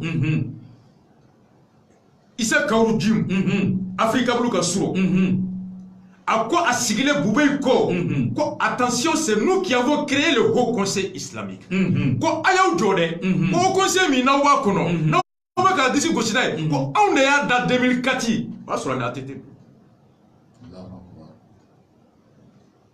à quoi vous le ada que le Haut Conseil islamique ne peut pas aller à l'encontre de l'État que le Haut Conseil islamique est qui ban jamana ko kata yoro mi ka be sira wora ta ko Haut Conseil te se ko ke parce que on est ada à la fois yoro là comme monsieur le premier ministre tu as créé le Haut Conseil mais tu n'as pas créé l'islam à la fois sur a ko ni Haut Conseil da i ma silamɛ mais bube yo fo silamɛw sigilen ɲɛna alimamuw sigilen ɲɛna kuno sini karamɔgɔw sigilen ɲɛna Ala tɔgɔ b'u da Ala ka kuranɛ b'u bolo Muhammadu ka hadisa b'u bolo si ma fɔ bube ye bube kelen min Haut Conseil da ale de ko Haut Conseil ma a ko an b'aw yamaruya article 6 de défendre les libertés fondamentales et droits conformément au Coran et à la Sunna. O kuma kuranɛ kɛra état de ta ye wa Sunna kɛra état ta ye jamana de Haut Conseil da participer à la défense des libertés fondamentales et des droits de l'être humain conformément aux exigences du Coran et de la Sunna. aw ye jɛkulu ye jɛkulu min ni aw yamariyara hakɛ ani yamariya hakɛ min bɛ aw ye ala ye mun fɔ kuranɛ kɔnɔ mahamadu ye mun fɔ a ka taabolo la aw k'o de la fasa Mali kɔnɔ ni Bubé ko kunu u ye nin créé 2004 2014 100 ans 2004 2014 100 ans 2018 100 ans nani o Bubé kelen k'i sigi silamɛw ɲɛna ko anw de ye au conseil créé ko aw tɛ se ka anw sɔsɔ n'anw ko taabolo min aw tɛ taa ye an bɛ ɲininkali kɛ o ni État ko ko nin ka taa ta au conseil ala ko ko ta ni ala ta ni jamana ta ma bɛn don min na Bubé y'o de fɔ kunu ko au conseil tɛ se k'i ban jamana ta ma k'a bɛ tugu ala ta kɔ o de fɔra kuran o de fɔr'u ɲɛna kunu Jim b'a fɔ réunion kɛyɔrɔ la Mamadou Diko m'a bɛɛ fɔ Jim ko u b'a sɔsɔli la wagati min ko dɔw ko k'a kɛli man di jamana ye a ko ten nin bɛɛ fɔra voilà nin bɛɛ fɔra k'a kɛli man di jamana ye a kɛli ka di ala ye wa o de kama n bɛ deli k'a fɔ ko bonya tɛ si jɛ ye bonya tɛ si ye bonya tɛ jɔyɔrɔ ye ras n ko maaw sɔrɔla o conseil kɔnɔ minnu ko Bubé Mamadou Diko ye kɛlɛ min kɛ ko o ni yɛrɛ t'a kɔnɔ yɛrɛ o yɛrɛ ka bɔ yen o conseil kɔnɔ k'o fɔ o ka bɔ yen kuma t'a kɔnɔ Macky ba ko renouveau kan k'an kana ko kɛ politique kɛw ye ministre ye commission sigi Mamadu Babi fonction publique ko ka denmisɛnninw fara ɲɔgɔn kan u ka baarabaliya a kun ye mun ye mun fɛɛrɛ bɛ sɔrɔ a la o commission président tun ye Macky Ba ye ne tun b'a palais kɔnɔ Macky Ba président de la commission de réflexion sur la question de l'employabilité des enfants o tɛ politique ye wa politique bɛ tɛmɛ o kan an kana haut conseil kɔnɔ hali bi awɔ au conseil ka mission n'i y'a faamu a ko di ni donna le haut conseil islamique le haut conseil islamique u ka mouvement kɔnɔ ni y'u ka fɛn ta jamana yɛrɛ y'u créé mun na dɛ a lamɛn dɛ bɛɛ ka faamu bi haut conseil an b'a tɛrɛmɛ k'a da bi bɛɛ ka dɔn mun convaincu de la nécessité d'apporter une contribution de qualité aux nombreux problèmes de sous-développement auxquels le Mali est confronté, en particulier pour combattre la faim, la soif, l'ignorance, la misère, l'exclusion et le renforcement ainsi que l'inversion des valeurs. Kobi, Akakan, a ɲɛsinnen bɛ a wajibiyalen don wa a nafa bɛ jamanadenw ye bɛɛ ka dɔn ko kungo hakɛ min b'an da la n'o dɔ ju ye sɛgɛn ye n'o dɔ ju ye ɲɛtabaliya ye n'o ɲɛtabaliya o wololen bɛ kɔngɔ la minɔgɔ la dɔnnibaliya la jangata la ani dɛnkɛrɛfɛnna la ko o kɛlɛ i y'a faamu au conseil a créera de par ces motifs nous musulmans musulmanes imams ulémas, personnalités religieuses, représentants des associations islamiques décident à jouer un rôle conséquent dans la vie de la nation conformément aux dispositions pertinentes. On y a donc ala ko jamana jo islamia ye jamana nyamgo fana do ko jamana tse ka do jamana dembe hakilina ko o kama anya aw yamaria alors aw ka do ala ko conseil créera ni kama yafo ni ye ni fana ta kata lajɛ ka fɔ ko haut conseil islamique a tigɛra nin kama il est rempli article 2 le haut conseil islamique remplit entre autres en tant que de besoin une mission de service public mas u bɛ jamana ka baara de kɛ en étant une structure permanente d'élucidation jɛkulu de jɛkulu min bɛ maaw kunnafoni k'u la kunu Mamadou Diko tun tɛ n'o de kɛ kunu meeting tun ye mun ye meeting d'information et de sensibilisation kamaw la kibaruya ani ka maaw u la sɔn kibaruya min b'a to u bɛ taabolo min ta o tɛ information et sensibilisation ye n'i ye maa la kunnafoni i bɛ a sensibiliser a ka nin sira ta voici ce que l'article 2 dit que est une structure permanente d'élucidation. Le verbe élucider, d'interprétation, de conseils, des relais et de facilitation pour les pouvoirs publics à Djamana demain. mara bɛ taa lafiya kɔnɔ cogo min ni fɛn min bɛna wolo fitinɛ la o kibaruya fɔ jamana ye fɛn min bɛna ni lafiya ye ka jamana dɛmɛ o la à ce titre il est l'interlocuteur qualité des pouvoirs publics au nom de la communauté musulmane du Mali o kama ni jamana b'a fɛ ka ko kɛ ko min ni silamɛw ma sɔn a ma n'a b'a fɛ ka kuma silamɛw fɛ ani haut conseil de bɛ kuma silamɛw tɔgɔ la jamana Bubey de ye nin créé dɛ Ko Haut Conseil, où vous dado Dieu Kobela, je te rappelle, le Haut Conseil islamique, où vous sans exception tous les domaines, sans exception, fait nabe police la meuka hakel, ou dabe do appel. Tout, bon, ni nana aucun moyen, et ebese ka fo chugodi, ko ki se politique correct. Politique la politique, c'est la gestion de la cité, la gestion de la vie, la gestion de la famille. Tu vois, tu vois, la cité, Grèce. On va faire la ville. Avant, c'était la cité. Sigida betanya chugodi.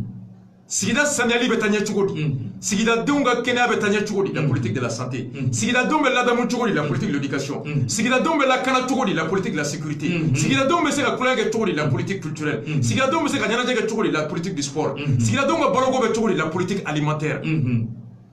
La politique c'est la vie, c'est Dieu. Et politique correcte. Politicien be gateme alaka. Ala de politique ta politique miride ka biko abe wolo muna sini ama fa ke muye sini nanyo don fere don betike biko latike c'est ça la politique ala ko nyawda ka hakili di awma nye femi nyina ko ke ayoke aw kana mun ka aw kana oke ala o defo e ne iba mirima ala ko rojo ko miri ko mo mi te miri ko ke almami Anominga fie kondate mirila kabakote mamu diko borani munye ni bube yende fo o la ngwa ama barinela yo mina bube jasira ka joka fo karamo sigle ko on ne haut conseil da ko haut conseil teseka iba antama ko le haut conseil ne peut pas aller à l'encontre de l'état kabako ayi fo karamo ya kabako ko on ne haut conseil da haut conseil teseka ba jamana tama ni mugoma soro ko fo bube ye o do o koro de o tigi sona domina ni ho conseil ga la yini jamana ta fora nyongo o koro o conseil te se ka ba jamana ta ma wajibi aw be ala tabla o do aw be tuwanko wajibi o karamo de ala tabla o kata fo kam ku kam mandi jamana e ko islamu kuna foli mandi jamana e akun flede Mamoud Digo ya faye n'abe kuma il parle avec diplomatie Jimmy est porte-parole n'abe kuma il parle avec diplomatie et Rasta Rasta parle il parle avec Pia non ça c'est la doctrine de Rasta Pia non Chitene Chitene ou ko Boubeima Boubei ko ande au conseil da on te sait que en ta contrôle et là on dit ici que le Haut Conseil défend les libertés fondamentales et droits conformément au Coran et à la Sunna de Mohammed, paix et salut sur lui. Alors, Kutuba Coran dit, comme nous kunafuni korokayo bangwa. Ni tu vas demander, est-ce que meeting be bangwa? Est-ce que le meeting kunde kangata ibeka fo, kay misiri bajo, bangwa. Quand il y a des gens qui ont une sécurité, il y a des gens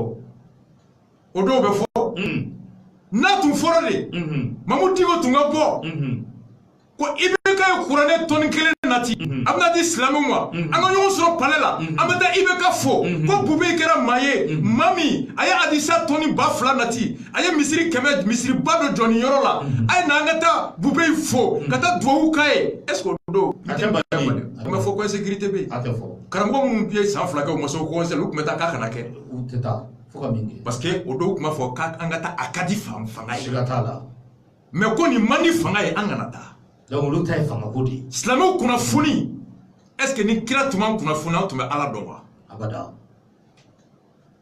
kuna funi ko te ka mayu kuna funi ko ko mi me ikadon shigatala ni nyumando ika la kana ka dofra ni chugumando ika kele hali na bora mami bara iko retigi de mokabla Mamoud Digo ba kalam Mamoud Digo klete mali beo n'aw karamɔgɔw b'a dɔn k'a b'a kɔnɔ ni gouvernement fɔ k'a y'a bila est-ce que silamɛ bɛɛ b'a dɔn wa bɛɛ t'a dɔn bɛɛ bɛ radio lamɛn wa bɛɛ bɛ télé lamɛn wa bɛɛ b'a kalama wa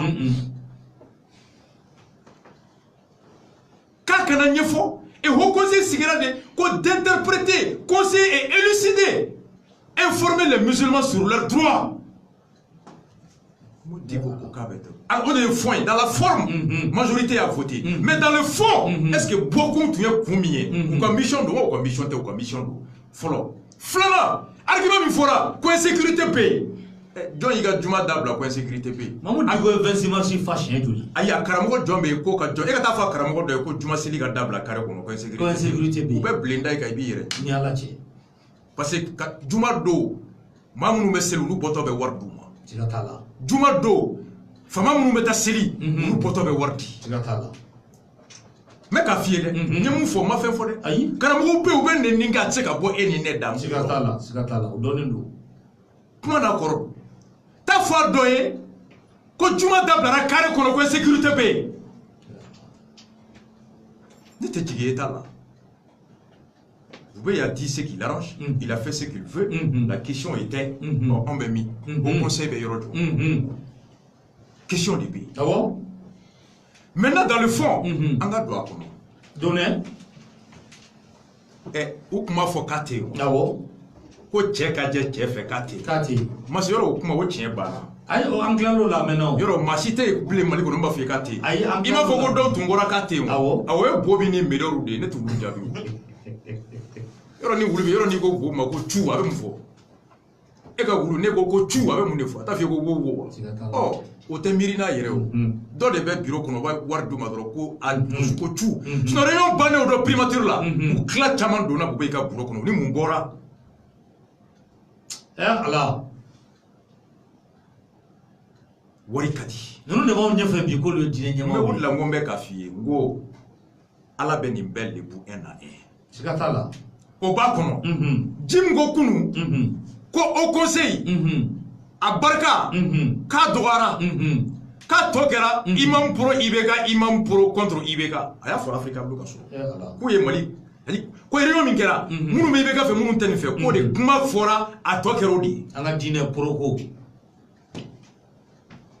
pro mahamadou ko tede pro ibeka awo pro ala tede pro bube dine ambe premier ministre fo la ilaha illallah ay commission sigi o commission do rebe na cameraman bu a jona tele la a jona be ni ka cameraman bu ko funga yedi o commission sigi to o funa e kele di korote be chi nyogo nay nyogo be buja e ka do ko nay o commission o wari mbe di o funa e kameta tourner ke folo ko sensibilisation mali kono o tourner wari no forier i dabara be ba des milliards o kele be oh a kele flana fana o di ko ni buye kadi o buye o te boa fe oh ko dué ko ga voter Alou Badara deuxième tour la ko ga voter Soumaïla oh ko di ko ga voter buye ko ga voter Romi buye di ko voter ko di ko fana be Soumaïla fe ko opposition ga ko de voici l'argument ko mi rete ça be yende fo et ni de fana ou la bo magiba ko no ko politique ko no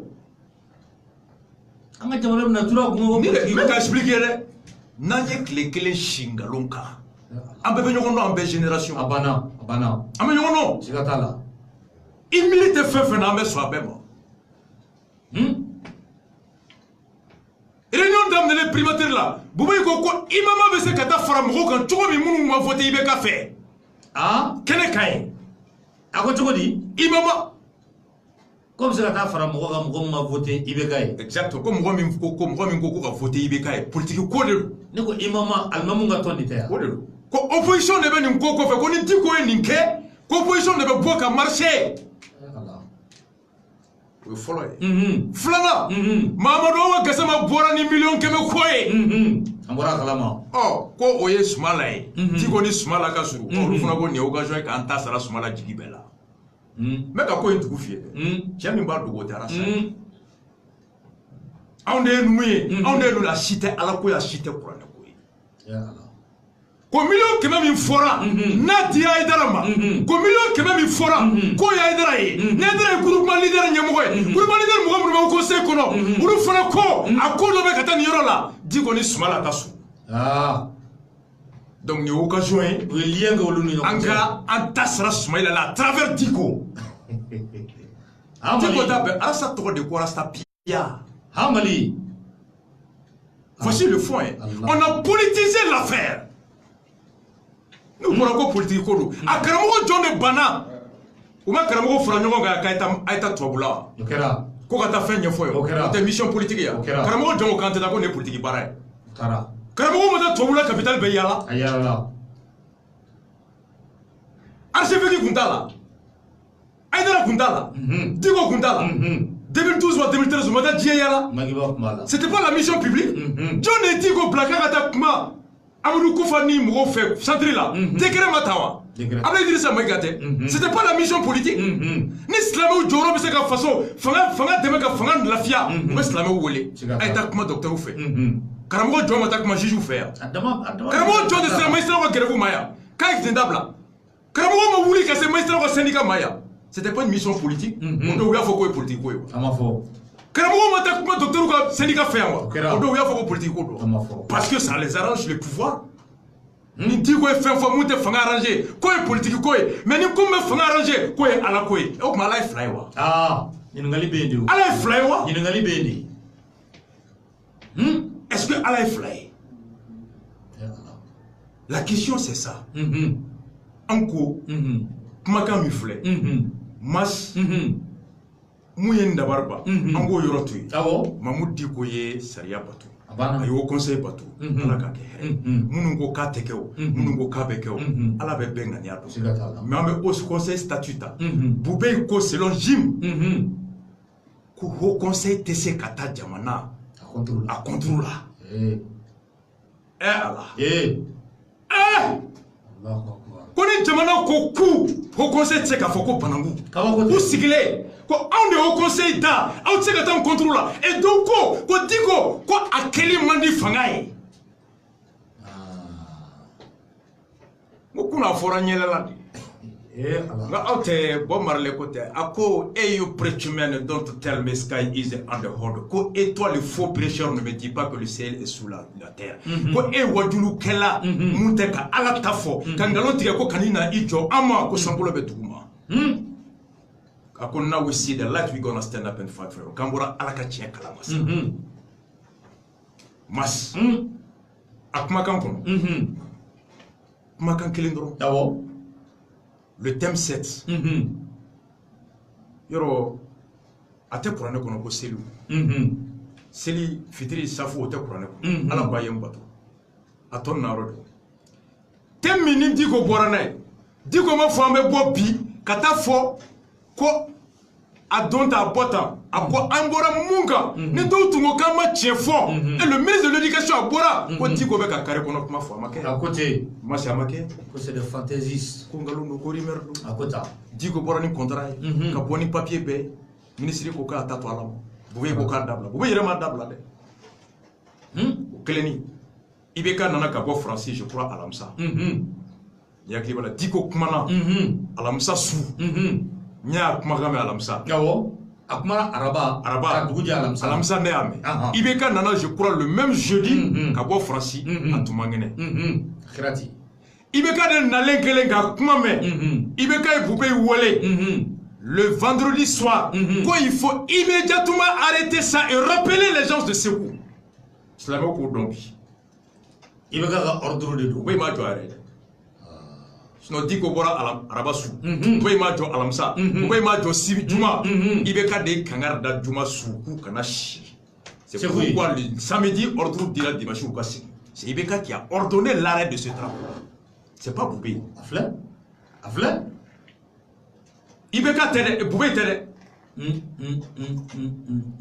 et document incono thème 3 que tout acte de harcèlement ou intimidation visant une personne est fondé sur son état de santé, sa couleur, son orientation sexuelle ou toute autre différence est un acte irrespectueux et blessant. Tout acte de harcèlement, toroli, mafielio, ou intimidation, ou bagabagali, viser une personne ka ta kanye si mugoma mami ka duke dron ka a bana sugu do bala walma yena be chogodi walma a nege o nyesine me chogamina ko est irrespectueux au mai. Maintenant yoro ni yoro bella ite homosexualité santé couleur orientation sexuelle ni emas maiko ani samabali aw ka sigi sisa ka fɔ ko woyo ko kɔrɔ de ka ɲi na dumuni na ne t'o kalama a ka sɛbɛnni kɛ ko bon ko midi 30 ko midi pile ko ye heure de woyo ye e b'a dɔn o kɔrɔ ye di masa b'a dɔn o kɔrɔ ye samabali b'a dɔn o kɔrɔ ye mariko b'a dɔn o kɔrɔ ye mais ne min b'a ye ko l'heure de woyo ye pour que ne ka woyo ye kɔrɔ dɔn mais sɛbɛnni mais a ye duguma jɔn de sɛbɛnni kɛ a sɛbɛnni kɛra mas samabali ani mariko pour que n ka dɔn l'heure de quoi n kana taa fɛn kɛ a heure la fɛn min ma daga ne e ma se ɲininka woyo ye o kɔrɔ ye ou bien a y'a sɛbɛn don min na ko nin don le tɛnɛ a lundi aw bɛnna kan midi pile c'est l'heure de woyo ye signé mas samabali mariko a y'o bila juma ne k'a mɛn ko l'heure de woyo ye ne b'a fɛ ka woyo ye kɔrɔ dɔn m'aw ka papier ɲini ka taa ye woyo ye a été défini comme l'heure d'aller manger la bouffe l'heure d'aller manger du riz malo dun heure don mais ne de ye n to ten dɔrɔn ko woyo ye ka taa tɔgɔ wɛrɛ d'o ma minnu y'a b'u da ne m'u ɲininka pour que i ko faamu i bɛ na de orientation sexuelle kɔrɔ ye l'orientation sexuelle n'i b'o kɔrɔ ɲini i bɛ taa don farafinna kɔnɔ i b'a sɛbɛn orientation sexuelle a bɔra min ni orientation sexuelle ye i bɛ sɔrɔ k'a kɔrɔ dɔn a n'a kɔrɔ ye nin i bɛ sɔrɔ ka dɔn i ka mɔgɔw tun bɛ ka mun fɔ orientation sexuelle ma a don orientation sexuelle résolution 275 avril kalo tile 28 ka se mois de mai tile 12 ma san 2014 Angola capitale Luanda kɔnɔ Union africaine ka jalajɛ 55 u ye ɲɔgɔn sɔrɔ yen ka taa kuma mun kan résolution sur la protection contre la violence et d'autres violations des droits humains des personnes sur la base de leur identité ou orientation sexuelle orientation sexuelle kelen filɛ tɛ ko ka mɔgɔ bɛnkan ta bɛnkan min bɛ maaw la kana maa minnu n'u bɛ tɔɲɔ ka bugɔ ka nɛni ka don kaso la ka da u nɛgɛ ta yɔrɔ kan orientation sexuelle k'a kɔrɔ ye ça c'était en 2014 et san min dar'o kan 2015 et 2015 u ye ɲɔgɔn sɔrɔ Bangui dialogue min kɛra ye ka taa kuma orientation sexuelle k'a kɔrɔ ye mun de ye c'est là-bas ils sont venus ka na fɔ ko orientation sexuelle o kɛra Bangui o don Union africaine le 3 novembre kalo tile 3 ani san 2015 bɛɛ ka Google ta a y'a tapé résolution 275 orientation sexuelle Union africaine a b'a di aw ma a b'a sɛbɛn le 3 novembre 2015 Banjul dialogue a b'a di aw ma o ko di a ko orientation sexuelle kɔrɔ ye a lamɛn dɛ a ko l'orientation sexuelle o ye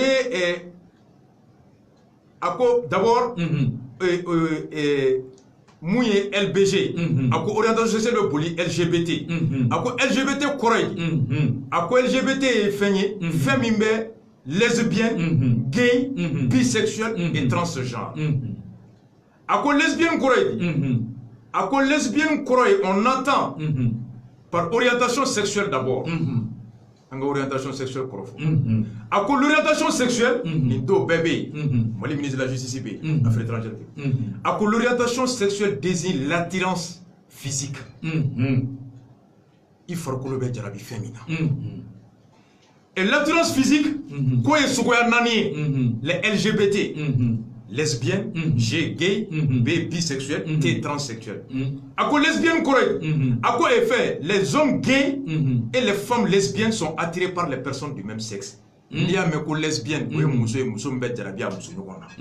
Gay, oui, tche mbet jarabi a tche nyogona. Bisexuel, oui, tche mbet jarabi muso ni tche flabella. Transsexuel ye tche mi walma muso mi beta yere furake ka a yere fari yelema ni tche do ka muso ya ka ala ni tche do ka muso do ka tche ya ka a yere la. O ko nege nani de be je kono. O ko ni tche mi go nege nani na hétérosexuel disons tche mi be jarabi muso la ou be muso be jarabi tche la. O ko nege nani mi be tche ka ke tche fe tche ka jarabi muso la walma tche ka ke muso ni tche fe walma tche ka ta yere yelema ka ke muso ye. ko nege naani bɛɛ bɛ se ka na hadamaden na o naani bɛɛ hakɛ o ka dɔn bɛɛ jamana bɛɛ fɛ i ka dugu kɔnɔ Mali bolo no bila o la a signé traité IBK a signé mais a signé ni ta waleyali ye pour que a ka waleya la l'article 115 Mali constitution ko ni président ye fɛn o fɛn signé gouvernement mana fɛn o fɛn signé n'a bɛ Mali nafolo la bɔ n'a bɛ hadamaden ka hakɛ yɛlɛma Mali kɔnɔ k'o tɛ se ka don an ka sariyaw kɔnɔ so kɔnɔ fo an ka cidenw ka sɔn a ma bulonba kɔnɔ assemblée la ratification wa diɲɛ fan bɛɛ bɛ ten a daminɛra PDO ka yamaruya ka fu jamana fɔlɔ min y'a kɛ Hollande en 2001 wa parti min y'a kɛ parti socialiste u ka ministre de la justice o de ye sariya ta de 97 à 2001 le parlement néerlandais et le Sénat u y'a débat kɛ mais fo bi an bɛ yɔrɔ min jamana saba iri saba bɛ Hollande kɔnɔ a tɛ appliqué olu ka jamanadenw bonya olu ka wasadenw ɲininka Faransi parti socialiste François Hollande de fana ta le 17 mai 2013 Salo, Allemagne y'a ta 300 et quelques voix contre 200 qu'a fait dans le Bundestag là, Assemblée comme États-Unis, référendum. Et Mali de kono en tabe teme, député te yininga. Jamana fait nous yake, ou ka hake do, ante ou kele. La démocratie même demande, ika jamana do yininga. Olande ou ka jamana do boya kulu ka jamana do ka chido yininga. Cidenw fana taara jamanadenw ɲininka jamanadenw k'anw sɔnna a ma u sɔrɔla ka kɛ sariya ye Faransi ta kɛra ten anw ta ma taa assemblée la i y'a faamu Mamadou Diko bɔr'o kan mais mun bɛ a ŋaniya yɛrɛ ye Masumbo de ye Dalilu da i tɛgɛ o dankɛ namɛ dɛ ni contrat signé na miliyari 1 million kɛmɛ seegin ani kɔ groupe pivot ani ambassade de Pays-Bas fɛ ani Mali et le ministre a instruit à tous les directeurs de CAP bɛɛ ka baara kɛ k'a don école-so kɔnɔ a tɛ miliyari 2 bɔ non c'est presque a tɛ miliyari 2 miliyari 1 ni million kɛmɛ seegin o talen fɔ karamɔgɔ dɔw ye ko miliyari 1 bɛ nin business la u bɛɛ jalamugu kɛ ka ɲɔgɔn don e t'a kalama k'a fɔra u ye ko miliyari 1 b'a business e mun ye télé la de a tɛ bɛn an bɛ gouvernement fɔ la ilaha illallah Muhammadu sallallahu alayhi milliard de b'u u bɛ ka fɔ b'a fɔ miliyari 1 de bɛ yen ne bɛ nin poste ta mɛ nin ta miliyari 1 ani 800 millions o de bɛ yen o de fɔra an ka karamɔgɔw l'État a signé baara daminɛna wari décaissera wari fan dɔ bɔra Mali y'a minɛ mais yɔrɔ min na i dabara bɛ ban mars 2009 cɛ ka jɛ cɛ fɛ a tun kɔnnen bɛ anw ka yɛrɛ hadamadenw ka hakɛ o kɔnɔ ani jamana bɛ yɔrɔ min fɛ n'o ye code pénal ye code pénal la n'i tun minɛra Modibo tile fo ka se ATT tile la ni cɛ ni cɛ minɛra kaso tun don silamɛ ma yɔrɔ dɔ fɔ pendant que an bɛ kɛlɛ la 2009 u ye mariage ta to yen ka bɔ code pénal kɔnɔ cɛ ni cɛ ka minɛ bi kaso la kun tɛ Mali kɔnɔ bilen. Ah, ça a été enlevé dans le code pénal. Mais Bachili, nga koyomuso denge, mba black na ba nyefi. Bacho, nyala sonama. C'est mon meilleur ami. Nyere nga epiku be ka guro clé fly na to shita la. Apa shi tulu black abo dio ngala kunu ngala dawa. U me shimino go oro la oro la. Be ya bare wole.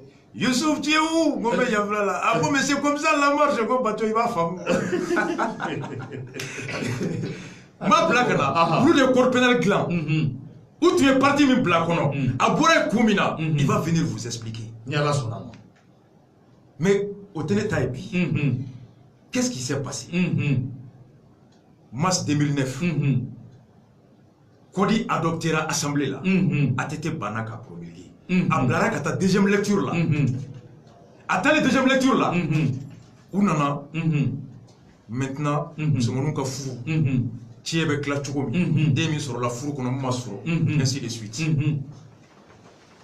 Au Kodi Kouraï, au Tarania Fokma Damne, le 9/200/2011, par le gouvernement dont Boubé était ministre des Affaires étrangères. Au Koro, Kodi Koura Mintara, Atara Choukoumi, Atara Gelea Mingono, Atara Koumingama, Boubé Bobé Kalama.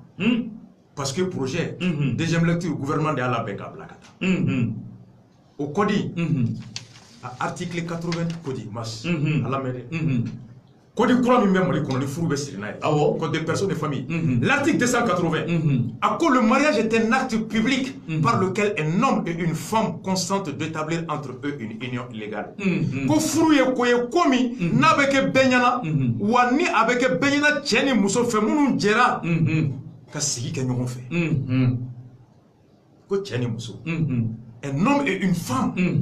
L'article 289 a ma daye parce que silamɛ ko ko piège b'a kɔnɔ.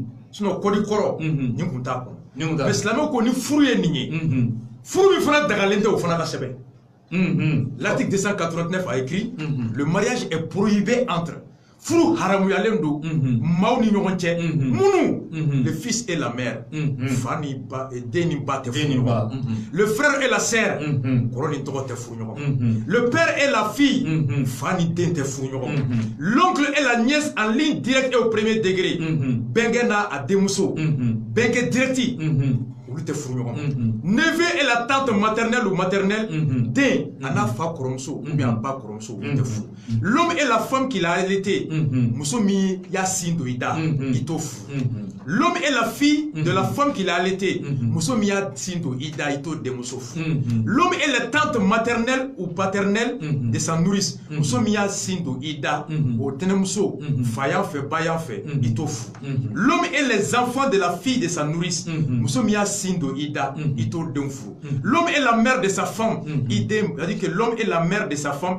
i muso ba i t'o furu l'homme et l'ancienne épouse de son fils i tɛ i den muso fɔkɔrɔ furu l'homme et la fille de son épouse née d'un autre mariage i muso ye den sɔrɔ furu min kɔnɔ furu wɛrɛ kɔnɔ i t'o den furu l'homme et la sœur de son épouse vivante i furumuso min bɛ balo la i t'o dɔgɔmuso furu l'homme et la nièce de son épouse cɛ tɛ a muso o denmuso tɛnɛmuso a fɔ o t'o furu les personnes de même sexe maa minnu ye cɛ suguya kelen olu tɛ furu ɲɔgɔn ma l'article 289 furu dagalen tɛ ninnu de cɛ n'o tɛ a tɔ bɛ cɛ ni muso bɛ se k'a tɔ bɛ furu mais cɛ tɛ se ka minnu furu olu de filɛ les personnes de même sexe minnu dacogo ye kelen aw tɛ furu ɲɔgɔn ma o kɔdi de bɛ sen na ɔ Mali kalan c'est la loi 99 qui institue l'orientation de l'éducation au Mali. Benga de Google kono. Orientation d'éducation, loi portant sur l'orientation de l'éducation au Mali. Avec Bonai, a modifié dans les années 2000, article 63 de Boala. À quoi Mali Kala, l'éducation est conforme à la réalité sociale culturelle. Article 2. Oh, Mas, Meni, Yeni Kala Yemuna. Fɛn bɛ kɛ jamana kɔnɔ sariya sɔnna fɛn min ma fɛn tɛ kɛ sariya tɛ sɔn fɛn min ma ni kala ye ko sariya ko cɛ ni cɛ tɛ furu les personnes de même sexe muso ni muso tɛ furu l'article 289 c'est interdit n'a interdira o drogue feere o dagalen don wa e bɛ ekɔliso jɔn dɔ ko drogue bɛ feere cogo min ko bɛ kalan o e bɛ ekɔliso jɔn dɔ k'a sɛbɛnnen bɛ ko drogue ye wari sɔrɔ sira ye e bɛ ekɔliso jɔn dɔ k'a fɔra ko nin drogue sugu ni sugu bɛ n'i y'a min a bɛ nafa lase ma a bɛ nasi hadamaden faga est-ce que o dagalen bɛ yan e mɔgɔ faga kɛcogo kalantɔ ye kilasi mɔgɔ pièce k'o bɛ feere i y'o kalantɔ ye ko zuɲɛ bɛ feere e y'a ye wa Mali sariya ko fura publicité tɛ kɛ n'a bɔra radio privé la i tɛ fura si publicité wari tɛ siga t'a la mais ni sariya ko nin ma ɲi ni e taara fɔ denmisɛnninw ye an ye mun kalan sisan i ka taa fɛn an ye article min fɛn min na bɔ sisan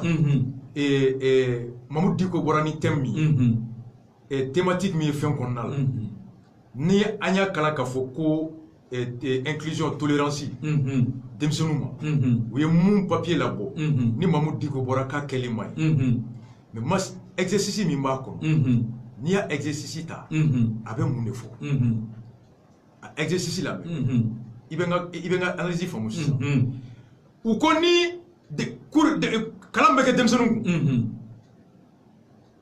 Suleiman ekɔliso kuru kɔnɔ récréation la Awa ni Umar olu bɛ kuru kɔnɔ waati dɔ bɛ se Suleiman bɛ na Suleiman b'a fɔ bonjour Awa et Umar ko Awa ani Umar ani sogoma awa ba foko Suleiman ni sogoma Umar ba foko Suleiman qu'est-ce que tu viens faire ici bena munde ka espèce de PD au PD kay il veut munan kere faire awa ba foko Umar je t'en prie Umar mbi delisa ne dis pas cela à quelqu'un kana ni ndefo mugoma Suleiman l'arme aux yeux court pour qu'elle explique la situation au maître Suleiman be kashi abe bolika be to nyefo karamoye le maître be soroga fo oh Suleiman ne pleure pas Suleiman kana kashi essuie tes liens l'arme ignedi ça je vais trouver la solution mbe fura soronina appelle-moi Awai Umar awani Umar wole kana awani Umar bena ou ba fo ko bonjour monsieur ni sogoma monsieur ba fo bonjour qu'est-ce qui s'est passé entre Suleiman et vous comme on est carrément Suleiman tché awa fo ce n'est pas moi monsieur comme je n'ai télé c'est plutôt Umar qui traite Suleiman de pété comme Umar de fo ko Suleiman est pédé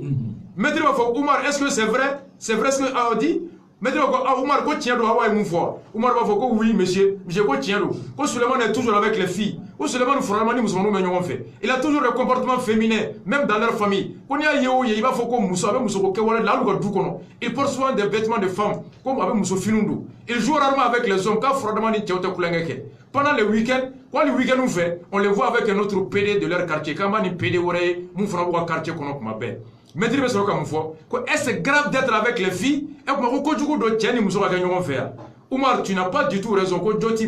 Même si cela est vrai que Suleiman a des comportements féminins, et qu'il fréquente une personne d'une autre orientation sexuelle, tu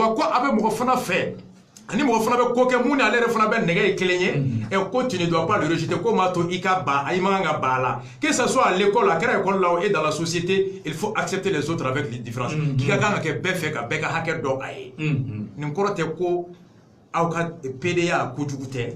PDA hakedo PDA kanga kunsiki kono akanga fe wa hali na nege bila ikanga ke otoewa kasoro mo mito mais est-ce que de là ka kalanto et demisunu mo ko drogu firi kan comment tu peux enseigner aux enfants que l'homosexualité est une pratique qui doit être respectée acceptée et ni demisunu kala olabi ko chemani msega jarabia chenyogona musomani msega jarabia musonyogona Oka moni oye, kato negeta, no ko kabeta furu ke domina kaba chenyo furu. L'article 289 va le dire que quand tu sais ka furu nyoko. Et que éducation kuyo. C'est comme il faut démissionner ebi. Le sola, ko drogu fana war la dim ko ko suen frère war dima, ko gan frère war dima, ko har madem kulo frère war dima. O ko on nega mine, ko bara dege, no ko kata ka tabal da suku kono ko ay na ko mo kulo be yanno. Ko to mine ko do kasola. Quelle est la cohérence de l'éducation? Le ministre sait que c'est interdit. Le premier ministre sait que c'est interdit. Et vous enseignez la culture de quelque chose qui est interdit par la loi. Et Boubé dit Sariata. C'est Boubé qui a fait adopter ça en 2011 en étant ministre des Affaires étrangères. Que le mariage entre personnes de même sexe est interdit et qui se permet de l'introduire dans l'éducation. Bien sûr. Et puis, c'est ça. Boubé m'a fait dire c'est eux qui ont créé le Haut Conseil. Jim Kote qui est au Conseil d'A. Kabokuma Niorol. Benoît XVI. On a fait une fois. Ma bout de gomme foko a été pédé bouche. Ama foko a été pédé fait. Ama foko pédé a joué. Yafo. Benoît XVI, le pape. À cause je n'ai rien contre les pédés. À cause mais je suis contre l'homosexualité. Ah. Vous êtes clair? Aïe, mas. Bloc adigné. Obi do jahanama kono. Glomi de bido. Sigata négatif. Alors qu'on y fait mi moyen na kadiye ni bala ou de kadi alay. Sigata da. Tienwanga. Tiendo. Dorogu kadiye. Membe jako. Ala kama. Ou de kadi alay. Ou de kadi alay. Jene kadiye. Membe jako ala kama.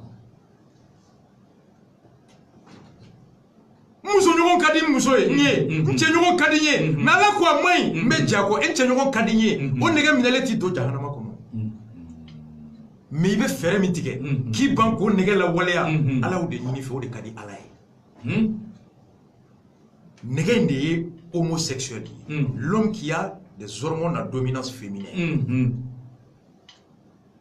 mais à quel il faut de ma homosexualité. Mamoud Diko n'est pas homophobe. À ma foi, chercher ko aïtou fara, aïtou bougo, aïou fara, aïou gega boga douko. Au contraire. Mais l'éducation peut amener ça. C'est cela. Donc, Mamoud Diko, quand il vraiment, il a été démocrate. Mamoud Diko était sage. Il a été responsable. À quoi je ne suis pas d'accord avec ce que vous avez dit. À quoi mais je me plie à votre décision. Le dit un grand penseur. Aouye Moufo, Maswama, ne de donna au conseil là. L'aide qu'on est Jama Famba et Munta, mettons qu'on Jama Famba Yata. Mais Jim Kote Suro, à quoi c'est le bureau qui a imposé, à quoi le peuple avec Mahmoud Digo. Et on ne devrait parler la vie. Jama Jumé de Bora Bigata Mahmoud Digo fi. Bureau Jama Kulu Ganabo. Là pas quoi. Ha? Anyamawi. Ko ala tesno. Ni ala bi binga bi di bi. Klika, très fitrité. Benyana. Kirati. Ni daboku ne ko ni Mamoud Diko tun bora bi jama mi mana soro o ba to Mamoud Diko be fanga do soro abe barka do soro abe bonya do soro bonya ni barka mi no be karamogo do sirani ulu balo dabe gere do ta ulu nuka tusukasi ni uka do ta sigara do tusugu fine do hal ni jahannam hal ni maliki tae. Question de leadership, il y en a c'est par égoïsme. Nyamoya bonya mi be Mamoud Diko ka ani sujet ngoro bena barka mintama o bena bonya mintama o bonya nyengoya be dola o hasidia be dola o bonya fana do fana ko akana ke nakera ka be do fara cheka fanga ka o do tai amogo ta flash ni war bala kanga to akana ke ay war dama o kama hal na on teta o conseil na san sabai hal na ni bere beta hal na mangunu makado ameta ni war mene deni fa bora ni baboro sika futana. Vous me reçoit vous reçoit là officiellement. Quand Djora, mais officieusement, c'était pour préparer un meeting pour moi. Kerati. À Kerati. C'est la fouille là. Donc, on me dit que oui. Djama de Borabi. Djama de Bora. Jim Kote, Boubé a créé le haut conseil, mais il n'a pas créé l'islam. Aïe, attendez. Faut que mingue. À côté de, quand on est le haut conseil, quand tu sais qu'à Djamana contrôle là. Au bord of the Digo, come on, Jamana. You go Johnny John de Bocabeke. Mosaba. Kaujim, Kafra, Bubakar Yakub Dugureka, Uluf Ladi Frala, Kenen Gono, Mamoud Dikoka. Mais c'est le présent, Jamtene, Alefene Kumbe, Mamoud Dioga Kotela, Alnoa Soro, Ama Faramado Nuka, Akonima Fadalanga, Akotela Ibayakafo, Alekbe. Quant à vous, Migou Minera, allez écouter, me voyager là. Mais Kabakudo, donc vous n'avez pas comme on a ya boire là. Comme on a ya boire dans un meeting kake. Vous n'avez pas mais il y a rien n'a. Negongo, mon mari bejo. Général Kabakudo. Somebody. What is your current munabi? You want to talk about it? Oh, Kadijoma. You want bedia. Gide mi fo. Gide mi fo. Chamade faragane. Aha. Fitini dron. Awo. Pour que anga do bube tala. Mas. Ni mo mi a jatemine. A fora ko meeting beke. O ya so gouvernement ma bo ka fo ko ambe projet mba ambolo. Amba nyongiri ka wole kana anga kuma. O so mo digo meeting ko kuma fo. Meeting kuma fora o ya so premier ministre ma silame nyamo ama ko wole ko anu kata kuma. O anu tara kuma ko meeting bora ma e toro so. Ibe fefla lame. Ko jama bena bo ko kana ke sababu ko dugu ka ci. Mauludu. Versi Marsila, Mauludu, Moro Konatila, Mauludu, Moro Ketala, Teremka, Bamago Fambe, Slamet Jonko, Koli Jamabiseki, O Mobisek, O Jamanabo, those who profit of it, who are chaining of Fora. Amome, Kili. Juma, Bamago Mr. Babefa, Juma, Mr. Bebefa, and Bebeta Bisiruda, Maborola, Kili. Donc, you're why il a droit juste. En tout cas, en fait, meeting les gars, quel pas d'assurance comme on dit, on a fait Flana, est-ce que Wad ABC Moubla, pas si Figaro pour 30 millions. Est-ce que Doma ou Wad de Miné, quand tu as voté Mamoudou, bureau Mamoudou désavoué, mais pour moi, ils n'ont pas désavoué Mamoudou. Ils ont désavoué l'islam, ils ont désavoué le bon Dieu, ils ont désavoué le prophète Mahomet, ils ont désavoué la ville d'Issa, ils ont désavoué la religion. Et, au conseil Mamoudou, ils ont désavoué Mamoudou. Ils ont trahi l'islam. Oui, Jamana Dumbe Jaffa. Mamoud Digo, Akadona, Kulbenani, Maklotena, Watafwai. Comme Mali Islamon. Deuxième côté, denmisɛnnin minnu bɔra bi ka taa u y'a yira ko e sont éduqués a fɔra ko n'a fɔra k'u ta tiɲɛni min kɛ u bɔra polisi kelen tun tɛ yen gendarme kelen tun tɛ yen sɔrɔsi kelen tun tɛ yen hali fɛɛrɛ u ma tigɛ a fɔra ko n'olu de bɔra k'u ta tiɲɛni kɛ u y'a yira o leader réseau la ko anw maralen don aw bɛ bɔ ka taa silamɛya défend ka fɔ a ka tiɲɛni kɛ kelen Mamu Digo k'a dɔn k'a fɔ fasodenw minnu bɛ se a Mamu kɔfɛ ni an tɛ k'a fɔ ko an ye diinɛ ɲɛmɔgɔ ye mais an bɛ silamɛya la minnu bɛ k'a fɔ an bɛ chrétien la minnu bɛ k'a fɔ ko an ka jɔnw jaraw an ka bamanan ko o tagasira b'an bolo k'an bɛ Mamu Digo kɔ silamɛya défendre na an bɛ Mamu Digo kɔ chrétien défendre na an bɛ Mamu Digo kɔ an ka danbe défendre na Bubey IBK n segin dimanche tɛmɛnen n y'a fɔ IBK taara diɲɛ yɔrɔ o yɔrɔ a bɛ Ala tɔgɔ fɔ Bubey jamu b'a la silamɛ tɔgɔ don silamɛ jamu b'a la k'a fɔ ko a bɛ diinɛ la foyi ma se ka bɔ olu ka mara kɔnɔ ko fo cɛ ka cɛ furu ko ka taa denmisɛnninw de kalan o la ɔkɔliso la ko cɛ ka a cɛɲɔgɔn nege minɛ muso ka a musoɲɔgɔn nege minɛ ko n'i y'o kɛ k'i kana foyi kana i sɔrɔ k'i ka lakana o kɔnɔ ka t'o kalan an ka denmisɛnninw kun ɔkɔliso la IBK ni Bubey u ni mɔgɔ tɛ ɲɔgɔn na dɛ Mamu Digo bɛ se k'a ta ka sunɔgɔ Ala t'u to yen jamana min ni Ala y'a jalaki ka luti to kiriya la Ala de ko tɛ wa mais kisa dɔ f'i ye mun wulila k'a bɛ taa une minute dɔrɔn k'a bɛ taa alikaba ci o y'a sɔrɔ Mamadu bɔra cɛ mun na o de bɛ taa o de bɛ Magan masaya la o ko ne ka mun b'a la ni alikaba tigi sɔnna a k'a ci Ala ye jahanama kɔnɔniw u ka jahanama tasuma ta i bɛ kɛlɛ mɛn ko sama kɛlɛ a ka jugu Mamu Digo n'a kulo bɛ na a b'o yɛrɛ ko Digo n'a kulo bɛ na a b'a dɔn n bɛ ka min fɔ IBK ni Bubey ɔ Ala e ko min man ɲi ni IBK ni Bubey sera k'a kɛ an fana b'o fɔ Ala ye tabarakala an bɛ min fɔ Rasbach concert quartier bɛ ka feere nka sanni ma kɛ fɔlɔ dɛ i tɛ ci fɔ mɔgɔw ye minisa min ko ayi a message ma na dɛ ko vendredi k'a ma wari bila ni min nana dɔrɔn a bɛ fɔ n ye 5 minutes duuru san vendredi k'a ma wari bila Rasbach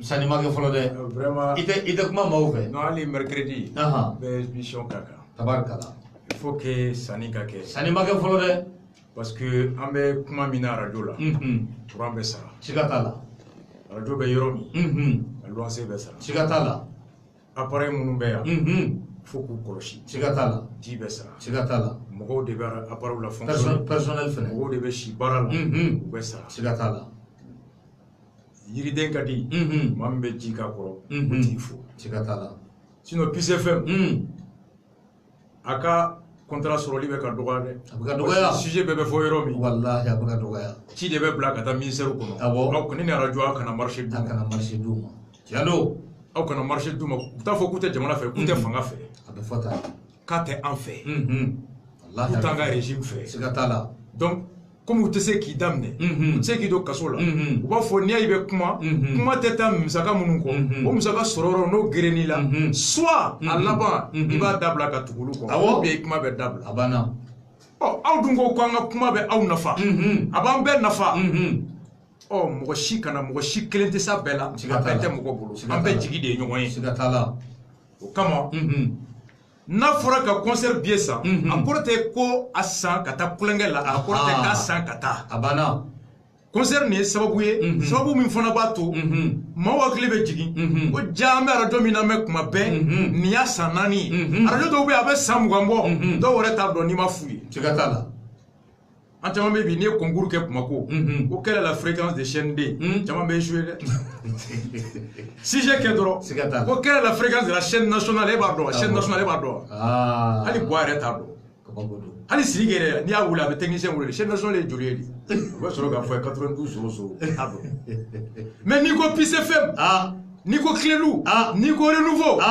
90% de Bamako RFM bɛɛ b'a f'i ye fréquence 3 o kɔrɔ ye di et pourtant o de tɛ ma kɔrɔ ni bɛɛ ye mais non mais munna mɔgɔw t'a lamɛn ɲininkali bɛ yen a bɛ o de la n b'a fɔ dɔw ye kuma caman n'u ye radio fɛn k'a kɛ tan u y'i sɛgɛn u y'i bɛɛ ta taa ni radio la fréquence nin ka bon non o tɛ u kana dan dɛ n'a y'i diya misiri bɛɛ kɛ karo ye a bɛɛ kɛ sanu ye ni kutuba man di mɔgɔw tɛ taa n'i ye misiri kɛ bɔgɔ ye ni kutuba ka di hadamadenw b'u ŋunu ma u bɛ taa siga t'a la kumakan duman bɛ fɔ yɔrɔ min kumakan ɲɛma bɛ fɔ yɔrɔ min mɔgɔw bɛ taa yen donc hali n'o y'a sɔrɔ bɔli tɛ fɛla ye hali n'o y'a sɔrɔ dɔnkili tɛ fɛla ye mais i bɛ billet min san nafa fila fɔlɔ i b'a di mun ma i b'o tigi nafa filanan a bɛ taa don yɔrɔ min o bɛ i ka radio Donc soutenir ce concert, ce n'est pas seulement qu'aller s'amuser, mais c'est à travers le concert soutenir la radio afin qu'elle puisse continuer, avoir les moyens, être indépendant pour garder sa ligne éditoriale qui permet d'informer le peuple sur la réalité, sans pression. Notre ni couranko desera domi, aka dese domina, soit ambe tout bara, il faut qu'avoir mais fête phone. Radio bade radio bade, faut qu'il s'atta faut wortemga. Et on wortem meya, ou me yiri sans faire. Je vous conseille là. Mais est-ce qu'il y a un wortemka, comme meeting bekewa, au téléphone. Maintenant annuler au début fort. Voilà, le RTM maintenant c'est le service de l'annulation des mouvements à l'encontre du pays et le service de la promotion des activités du pouvoir. Donc c'est un peu ça le truc. Maintenant le concert, pour moi il n'est pas un concert, mais c'est un concert de conscientisation, c'est un concert de soutien, c'est un concert en réalité de promotion de la démocratie, de la bonne gouvernance. Peace FM en 3 ans s'est imposé dans le chiquier des médias. Tous les dimanches 14h, 16h, les matins, dimanche souffert, tout le monde suit Peace FM. Combien de ministres sont passés ici? Mouba Joli de passer là. Mais Radio Dogo avait 100 Joli Bo. Donc, à la concerné. Ya Rabbi. Rasbati wati sebe ko tenguna jamana premier ministre abe jamana chamancela biya kundale do kawoka bo andu kaari markila atawta chamancela abe na dro ibaye kafo mangando go wuli mafaka jube chaya bo abe masra iye akila membela aka vous vivez campagne de là campagne wallahi togodi en réalité voyager minkera élection nyekro il a un an. Oui, c'est le 30 décembre 2017. On va s'engler sur. Bon, on y va déjà mandat. Au clé Kemer. 4 septembre, 4 octobre, 4 novembre, 4 décembre. Plus ça, ça fait 100 ans. Et 100 jours. Au 100 jours, Benani. Grève mi ala de badar. Il y a un thème de préavis, un faux flèche, chemin fer, grève de la faim, 9 mois, Soumana Modi, Sampi Woronimbo, Atari Kalibou fait Yafla, à quoi je promets aux cheminots, zéro arriéré de salaire. Avec tout le débit. Aba élément Tima Ibadje, Soumana Modi. Avec tout le débit. Mousso Sabat de Babou. Avec tout le débit. Ko zéro arriéré. Anana sur 9 mois salaire payé, Kaligo zéro arriéré. Alza 9 mois B. Le 19, aïe, Kalikwa n'avait Sénat Dibola Beta. Oui, Drezine, Bina, Samé. Bina, de fou à Tchèque, Allah, Yelenga Signal. Quand un ministre ment, ministre militaire tient boire, Jamana, ministre Ben Galon, qui est sanctionné. Ministre qui promet et qui est pris en défaut de respect de la parole donnée. Donc, vous voyez que centré là, il va tout simplement pour positionner son parti. Il n'y a jamais eu de plan. Wallah, il y a aucun dit que Boubé là, à ta donné. Boubé, il y a une émission de Kéo Doma documenté. Boubé a vendu Boubé. Boubé, il y a des aérés Madjam.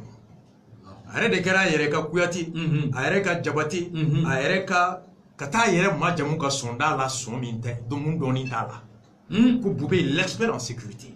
Vous pouvez sécuritocrate. Vous pouvez même sortir le plan de sécurisation du centre en 2016. À quel ministre, premier ministre, moi qui me roulons flani mon temps année Saba de Sarah de 2007 de janvier à maintenant 713 personnes. Vous pouvez seguir donc janvier cassé bila 713 personnes de Sarah. Centre là.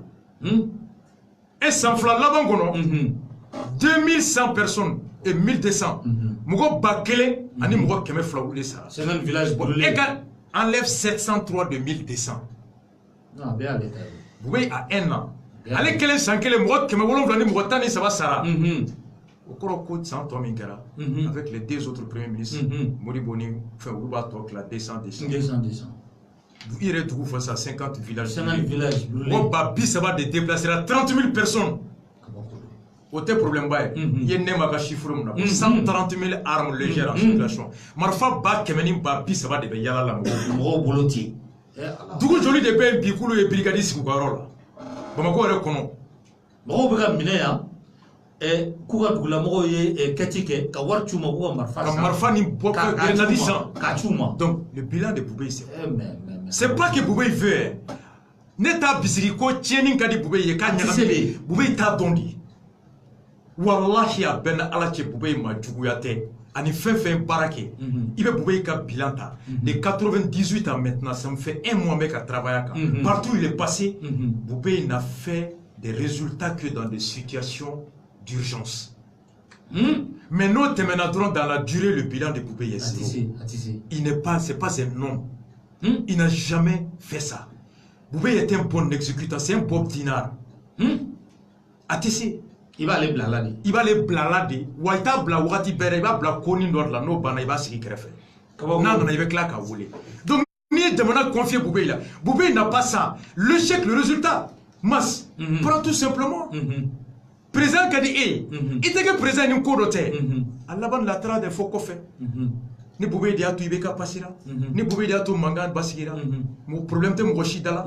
Donc marché nous bali, ani meeting nous bali. On est venu dans l'umba vocal et échouera. Boubé est conscient de son échec. Maintenant il est en train de travailler à masquer son échec à l'international. Sinon Boubé va doyer ni nebeka ka bilan c'est zéro. Boubé même sait qu'il est médiocre. Rassemble là, wati se wakoro tenguna, folika jumem bibulo, anga awuloka, ka awfu, ajaranye, ka wale nyumando, ka fo ala ka anga kango son haklila. Ya Rabbi, ala kan fo son haklila. Ya Rabbi. Jimmy ye mufo, Boubé ye ho conseil da, amaslamé da. Boubé ka fo Karamogo Siglenya, c'est nous qui avons créé le Haut Conseil, que le Haut Conseil ne saurait aller à l'encontre de l'État. Comme le Haut Conseil da, le Haut Conseil c'est ce qui bat Jamana Tama.